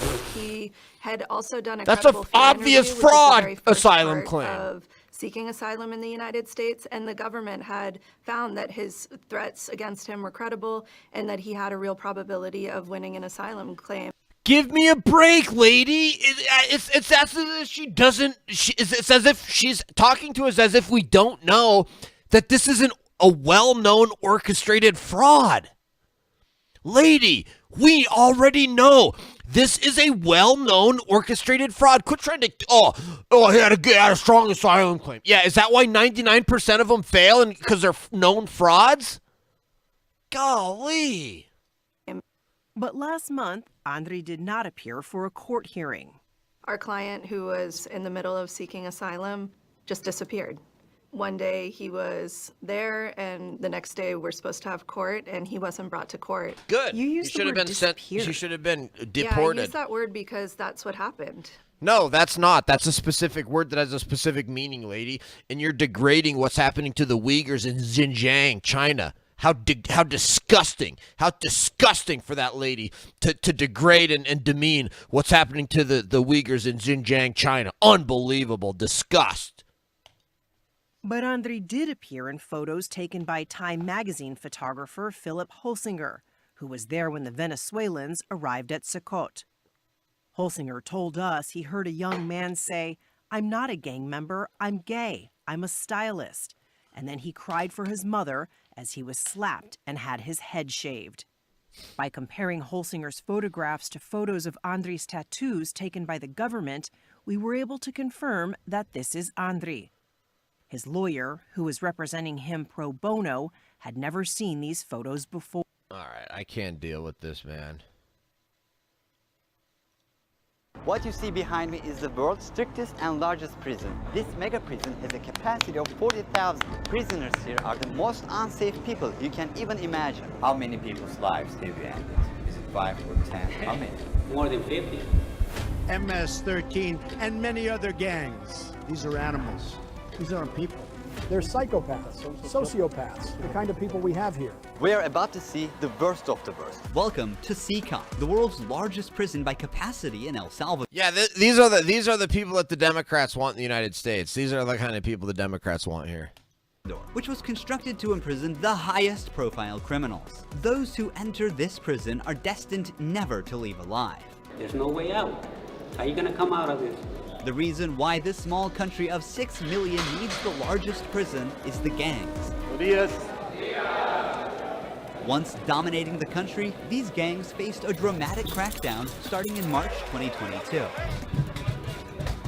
Under President Nayib Bukele's administration, over 70,000 individuals, about 2% of the country's adult population, were arrested within just 16 months. Buses transported thousands of chained gang members to CECOT in a tightly coordinated nighttime.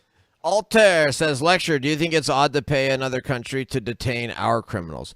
I would say yes, Altair. For American citizens, yeah. I would say that might be considered cruel and unusual punishment to send like an American citizen to some place like this. But like if you're like Venezuelan or El Salvadoran or Nicaraguan and you're some criminal illegal alien and like we need to get you the hell out of here ASAP, and it's like we need to send you to CECOT here, and then we'll process you out and we'll send you back to, you know, Venezuela or Nicaragua or wherever the hell you're gonna go from there. Like I'm fine. I think that's a great idea. But for American citizens, I would not support sending American citizens to like prisons in other countries. Sitting one behind the other, heads lowered, they looked like a single mass. Surrounded by armed guards, none of them dared to resist commands. Their life has changed. What about you, Altair? What about you, Altair? What do you think? We will interview one of them, one of the most ruthless gang leaders, known by the nickname Psycho. 10 minutes. You only have 10 minutes. Built in 2022, this massive prison is made up of 8 separate modules spread over 410 acres of land. Each pair of modules is enclosed by 2 separate 3-meter-high walls with razor wire. The entire facility is surrounded by a towering 9-meter-high wall with a 3-meter-high electric fence carrying 15,000 volts. 19 watchtowers are ensuring nothing escapes notice. The entire design doesn't just prevent escape, it erases the very idea of it. Hello. Hello, we have permission from the presidency. High electric pair of 10 minutes. Built in 2022, this massive prison is made up of 8 separate modules spread over 410 acres of land. Each 1, 2, 3, 4, 5, 6, 7, 8. Holy crap. I wonder how 9 meters, so that concrete wall is almost 30 feet tall, and I wonder how deep down it goes. Pair of modules is enclosed by 2 separate 3-meter-high walls with razor wire. The entire facility is surrounded by a towering 9-meter-high wall with a 3-meter-high electric fence carrying 15,000 volts. 19 watchtowers are ensuring nothing escapes notice. The entire design doesn't just prevent escape, it erases the very idea of it. Hello. Hello, we have permission from the presidency. The soldiers stopped us. We're hoping this will be the last checkpoint. The jammers blocked all signals within a 2-kilometer radius of CCOT, completely cutting off all communication. Over 600 soldiers work only to secure the perimeter. We are going to leave all of our belongings here before entering the prison. We will only carry our cameras and microphones, that's it. Pass slowly. Look at the camera. The body scan.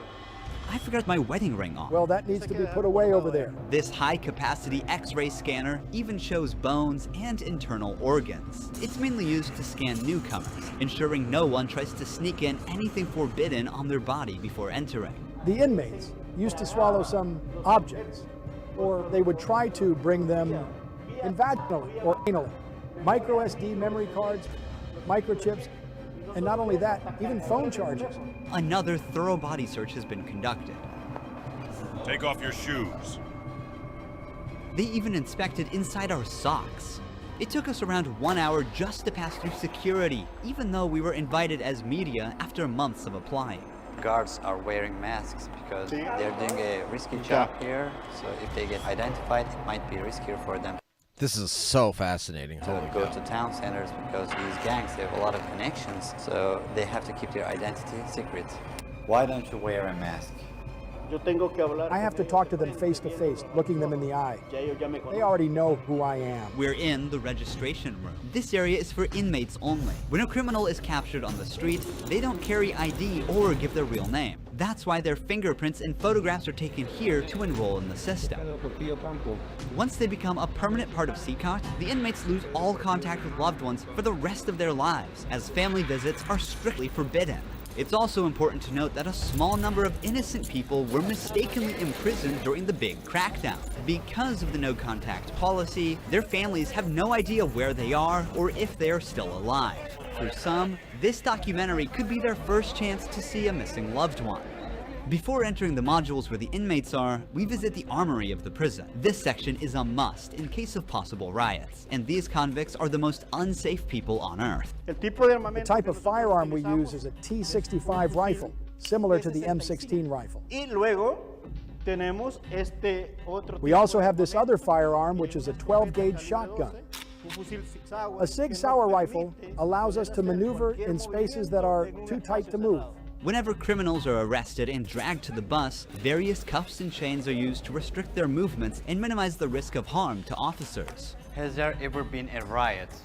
So far, there have been no escape attempts. We have the worst of the worst within criminal organizations here. The riot gear consists of a head protection, a face shield, neck protection, an anti-trauma vest, leg protectors, shin guards, and of course, a shield. Generally, in the prisons, we see inmates invent any kind of handmade weapon, like awls or knives. They are fully protected. You can see how he protects his feet.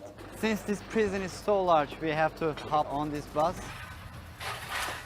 We are entering the module area. To keep the country safe, 1,000 staff members work inside CCOT. It is impossible, but let's just imagine that an inmate get out of the fortress. These pebbles that you see are put here intentionally because when they walk on these pebbles, it works like an alarm system. It makes a noise, they cannot sneak away. Have they tried to escape? No. Could they try? Difficult, because they would have to go through a series of security rings. CCOT was built with its own infrastructure in an isolated area, including an electrical and sewage system to prevent external interference. In case of an electricity cut or water supply issue, the cisterns and power plants will maintain operations for up to a week. I'm so excited. We're gonna be face to face with the most dangerous criminals in the world. It is pretty tense. We are entering one of the modules now. You are seeing the third and fourth modules next to each other. An offender who enters one of these buildings never exits through these doors. In a few steps, we'll be surrounded by more than 2,500 inmates. Like, if that's true that they have like no visits and never leave the building, like that's too extreme in my opinion. It's like stepping in the middle of controlled chaos. Even for the worst of the worst, I'd say.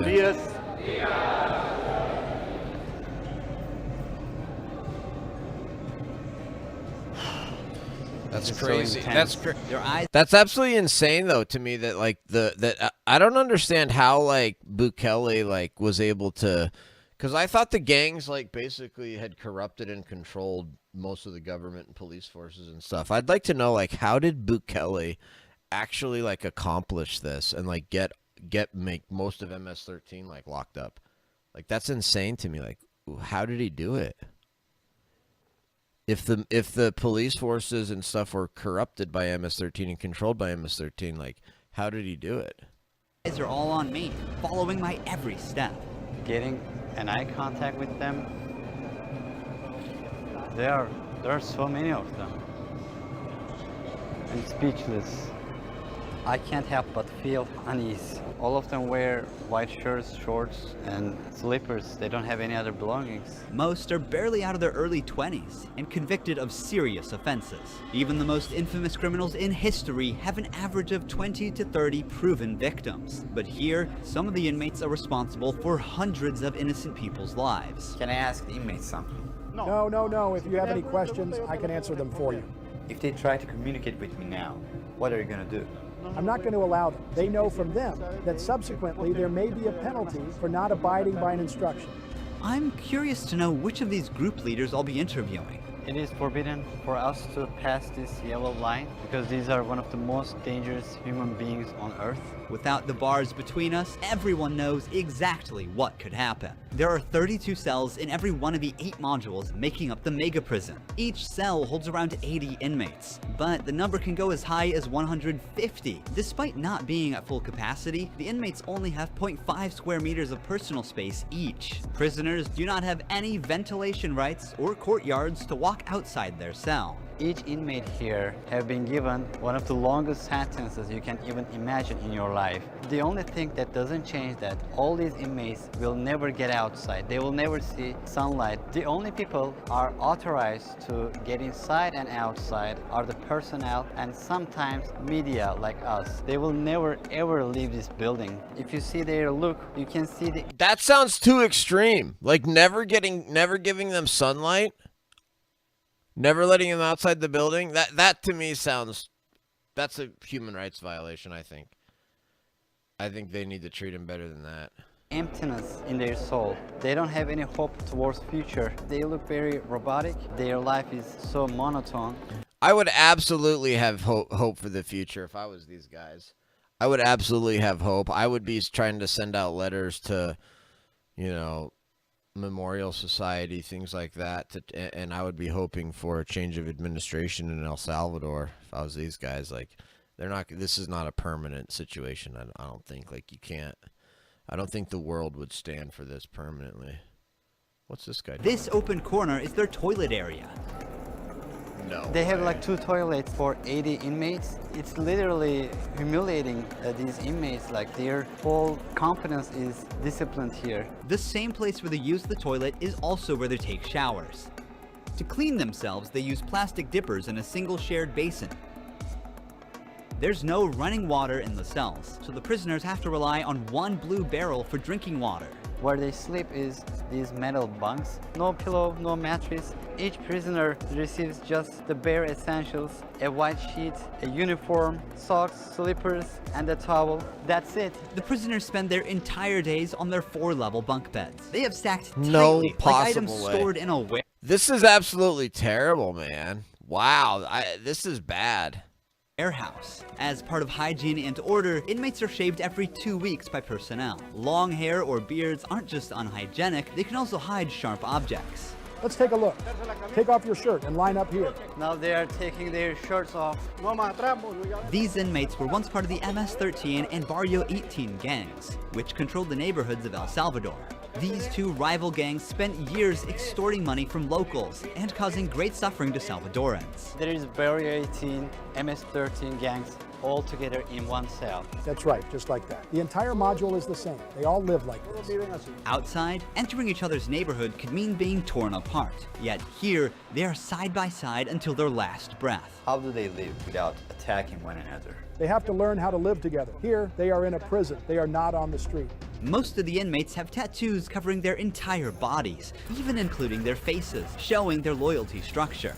For MS-13, tattoos often include initial letters or the number 13. Members of the other gang use symbols like 18 or 666, which add up to 18 and symbolize the devil, or they use Roman numerals. Having gang tattoos on one's face is a clear sign that they are one of the most ruthless and high-ranking members of the organization. Crossing paths with such a person on the street is the same as staring death in the face. A spiderweb tattoo represents being caught in the web of justice and serving a long prison sentence. The devil horns tattoo is a dark symbol that represents these individuals' worship of the devil. Some even claim that they carried out their actions under the devil's command.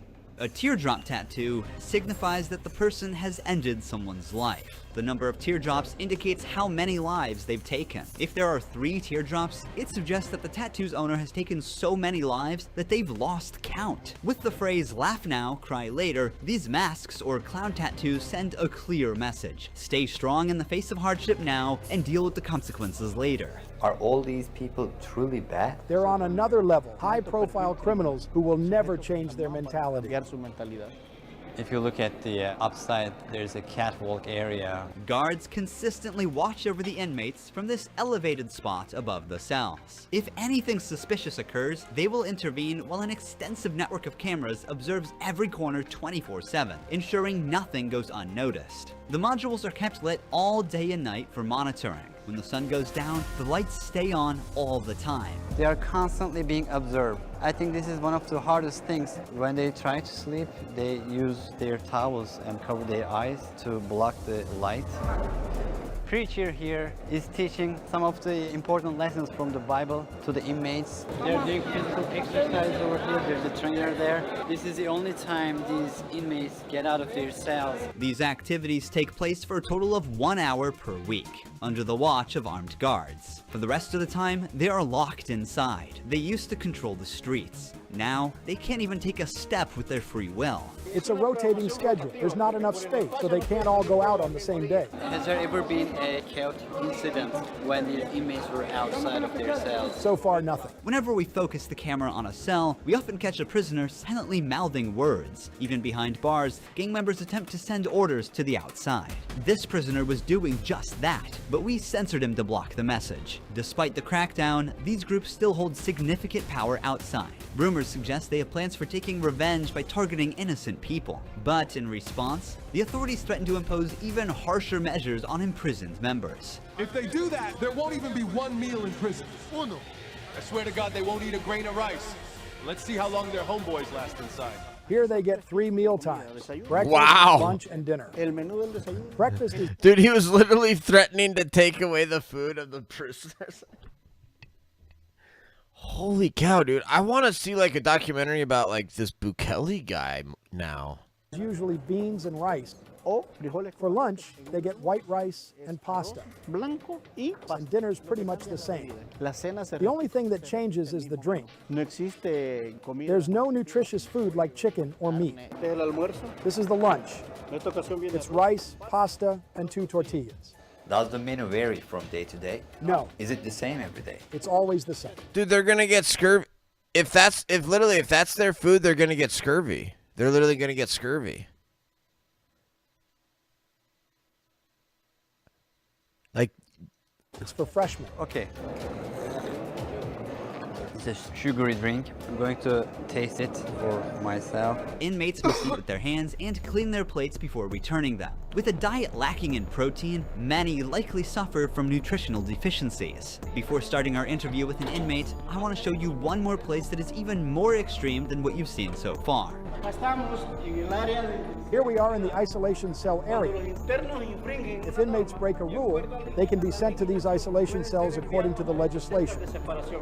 The law gives me the right to keep the prisoners in isolation for up to 15 days. These cells have sealed doors. Through this grid, I can see them and identify who's inside. We serve food here, and we also use this space to put handcuffs on them before opening the door to move them from here to their cell. Welcome to the isolation cell. If an inmate misbehaves, this is where he ends up. He won't know the time or how much longer he'll be kept inside. For days or even weeks, he sleeps on this concrete bed without ever leaving. They are cut off from the outside world, left alone with nothing but their thoughts. This is where they supply their water. There's a water basin here. They take their water here, and this is where they pee. The basin for drinking water and the toilets are located side by side. The toilet looks recently used and dirty, suggesting that this cell has recently been used. The only light they have is this little hole that barely lets the sunshine in. This openness is also the sole source of fresh air. What is the most challenging thing about isolation room, according to you? Inside, you don't even see your hands. So when someone is isolated, it is necessary for them to have something, a book, anything, to keep their mind clear. But here, they don't have access to any of that. No matter how tough a criminal is, this kind of isolation breaks them. This is necessary for the type of offenders that we have here. People who once played God by deciding who would live and who wouldn't live deserve the worst punishment. We don't show them mercy. They can ask for forgiveness, and may God forgive them. But here, justice must be served for so many victims, and it's the least they deserve. Now we're going to interview the inmate known as Psycho. He has a 34-year criminal history and has spent the last 25 years as a high-ranking member of an organization. 10 minutes. You only have 10 minutes. 12 guards are barely enough to ensure the safety around this inmate. Remove the mask. What is your name? My name is Marvin Ernesto Medrano Vasquez. How old are you? I'm 41 years old. You don't look 41. You look younger, like 35. That's a good thing that you told me, because I feel old. Can I see your tattoos? MS-13. When did you join this crime organization? In 2004, but I started my criminal record since I was 11 years old. How did you first become involved? When somebody is born with just a mom and the mom is working, you look for the streets. You look for somebody to help you out. I said, oh, my mom's poor, I need some shoes, I need some clothes, and I started robbing. Then I need a father figure because I didn't grow up with my father. And then I looked the group of gangs. Then I did a homicide, and I came right here to El Salvador, trying to change my life, but I seen that there were more gangs right here, and I started doing the same thing I did upstate, and I got locked up. I've always been one of them persons that wanted to accomplish the things that they put in their mind, and I accomplished everything I had to do right here. But I'm right here. This is how the devil pays the people. Is it true that to join this crime organization, you need to end someone's life? Yeah. But the first one must be one of your relatives, right? Yeah, because you got to gain territory for your gang. I lost my mom, my dad, my son, everything right here because of the gangs. When I could be with my family, upstate, the United States. Wait, so MS-13 makes you kill one of your own family members before you can join the gang? Is that real? I mean, is that serious? A better life, but you know, we took wrong decisions, and this is the cause of this. That's why I tell the youth, hey, go to school, listen to your mom, listen to your dad. Don't live this life that we live right here. There's no way out. How many people's lives have you ended? Is it 5 or 10? How many? No, if you talk about what you used to do in the jails after, it probably get a few more than 50. You gotta do it sometimes. How did you become cold-blooded and merciless in time? I can't really respond you with that question. How do you feel about not seeing your family forever since you're in Sacat? I feel bad because I seen my son the last time when he was 5 years old, and he's 21 years old right now. I want to see him. I want to tell him, hey, don't do the same thing that your dad did. Look for a good life. People who have fallen victim because of you will never see their loved ones again. You will also never see your family. How do you cope with emotions like missing someone? I feel bad. Sometimes, like I tell you, I lay down on my bed and I think a lot of things, and sometimes I cry. What is your motivation to stay alive here? To one day change my life and look for God in my life, and I tell God, hey, forgive me forgive me because I did some things. Okay. Finally, we see the sunlight. Honestly, Saqqat is a place you will never wish to end up. Holy cow, man. Wow, wow, wow, wow, wow. Anyway, that's enough of those. Oh my gosh. Let's check the Wall Street Journal, shall we? Deflux, Jim Barr, what's up, guys? That's pretty hardcore, man. That's like Trump exempts smartphones, other electronics from Chinese tariffs. The move announced in a filing late Friday is a big reprieve for Apple and other tech companies.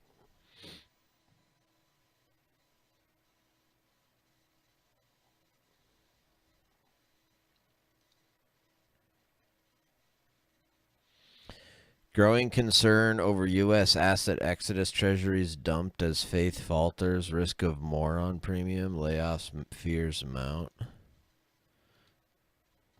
Investors are growing concerned about a U.S. asset exodus as treasuries and the dollar decline. April sell-off for financial markets has been wider and more volatile than typical pullbacks, fueling concern that aggressive and constantly changing trade policy from D.C. could be doing long-term damage to the financial standing of the United States. The S&P 500 has now dropped 5.4% since Trump's April 2nd tariff announcement. Day-to-day moves drawing uncomfortable comparisons to infamous financial periods, including the dollar and treasuries are also dropping. The big takeaway from this year, from the Trump presidency, from everything that's happened, is that there's a rotation out of the U.S., and obviously that's become vicious now with bond yields staying high, the dollar falling. It's become the story, but that exodus started well before Liberation Day. U.S. is the bubble. U.S., all of it. Wow. The big swings in the stock market are eye-popping on their own, but Wall Street pros are becoming increasingly concerned about the moves in the currency and bond markets. Treasuries and the dollar typically benefit from flight to safety environments, a function of the U.S.'s historic financial strength. But on Friday, falling bond prices pushed the benchmark 10-year briefly above 4.5%. Just a week prior, meanwhile, the ICE U.S. dollar index hit its lowest level in 3 years. The greenback has seen particularly sharp drops against safe haven currencies like the Japanese yen and the Swiss franc, as well as the euro. The market is reassessing the structural attractiveness of the dollar as the world's global reserve currency and is undergoing a process of rapid de-dollarization. Nowhere is this more evident than the continued and combined collapse in the currency in the U.S. bond market as this week comes to a close, Deutsche Bank strategist said in a note to clients Friday. Wow. Wow. That's not good.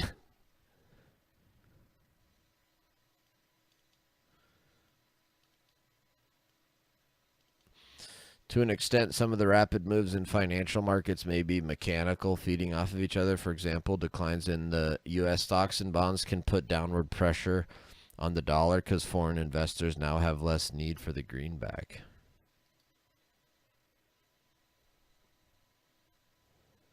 But the size and scope of the move suggests that something deeper may be changing and that there are investors who are now actively turning away from the U.S. Normally, when you see big tariff increases, I would have expected the dollar to go up. The fact that the dollar is going down at the same time, I think, lends some more credibility to the story of investor preferences changing.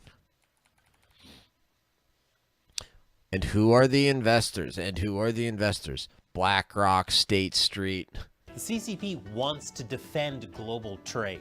Yo, thank you, They're Dom. the ones who destroyed it in the first place. And I'll tell you exactly how they did it. Welcome to China Uncensored. I'm Chris Chappell. YouTube has been trying to suppress China Uncensored and promote pro-CCP content. But we're fighting back and winning.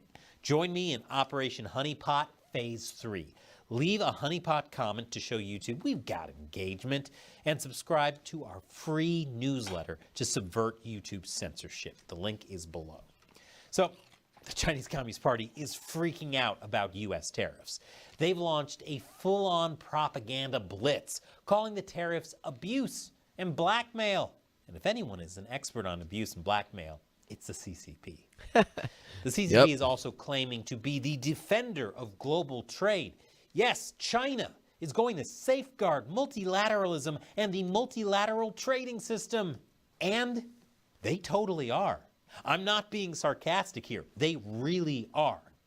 The CCP is going to fight for the current global trading system.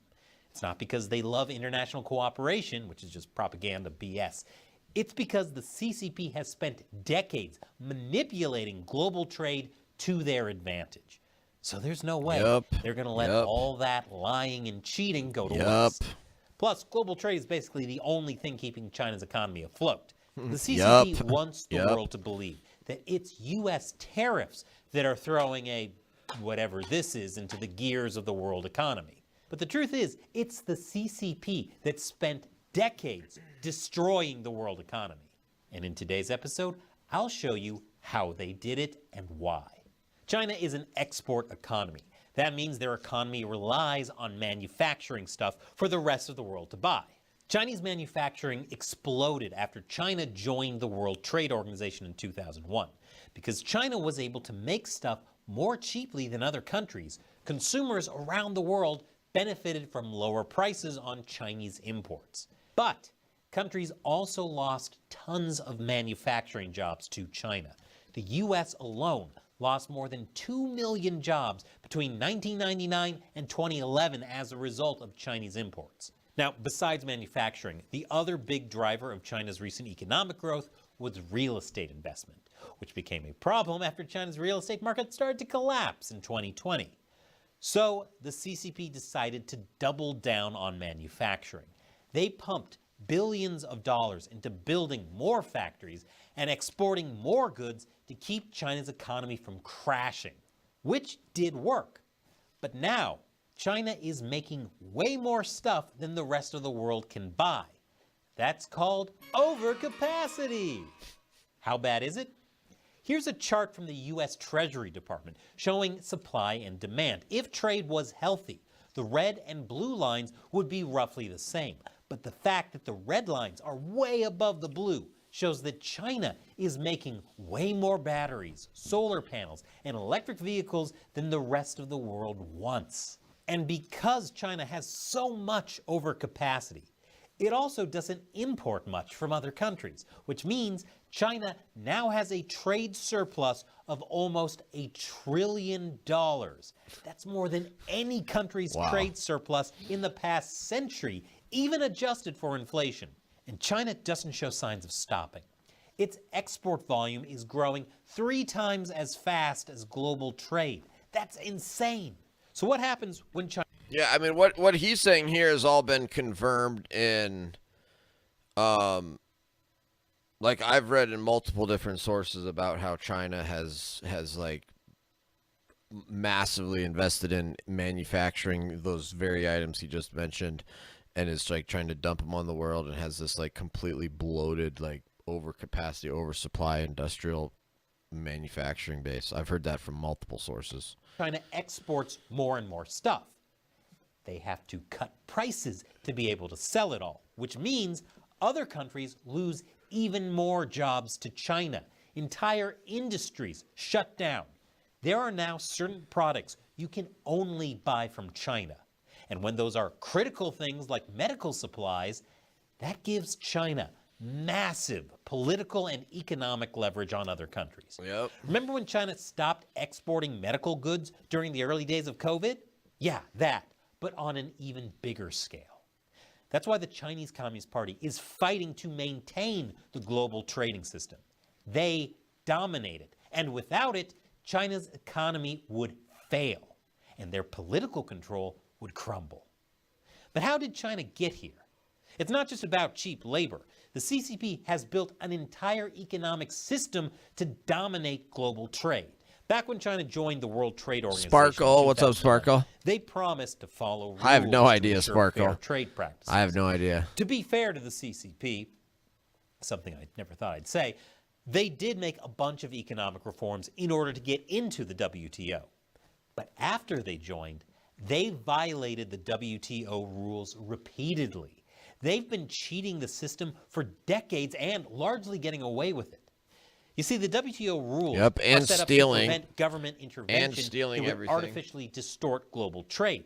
But in a communist system, it's government intervention all the way down. Last month, the Rhodium Group published a report called Far From Normal that looks at how China's state support distorts global trade. For a look at the CCP system, let's use a specific product as an example to make it easier to follow. Take honey production. Why? No particular reason. Here's how the CCP makes a product like honey more cheaply than other countries. First, they use direct government subsidies. They give money to industries they want to support. 99% of major Chinese companies listed on the stock exchange get government grants. 99%. In our example, farmers that harvest honey or factories that process honey. The CCP also gives industries tax concessions, so honey producers might not pay any taxes. The CCP also uses below-market finance. That means they would let honey producers borrow money at lower interest rates from state-owned banks, or state-owned banks would invest money in these companies without expecting much of a return on their investment. And they also sell goods at below-market prices to these industries. For example, selling cheap land to honey farmers, or providing cheap electricity for honey processors. This industrial policy is incredibly effective for the CCP. It's how the CCP jump-started its entire electric vehicle industry. And they're now flooding the rest of the world with cheap EVs. Yes, these are all things that other countries do too, but no one does them on the same scale as the CCP. In 2019, the CCP spent almost $250 billion on its industrial policy. That's massive. But it's not just industrial policy. There are also ways China's entire financial system distorts global trade. Like everything in China, the financial system is political. All banks in China are either state-owned or state-linked. So the CCP controls how they give out loans, which means state-owned banks give lots of loans to state-owned enterprises and to other companies the CCP wants to support. And if those companies can't pay them back, the banks just keep extending the loans because it's better to take the financial risk than to risk getting on the CCP's bad side.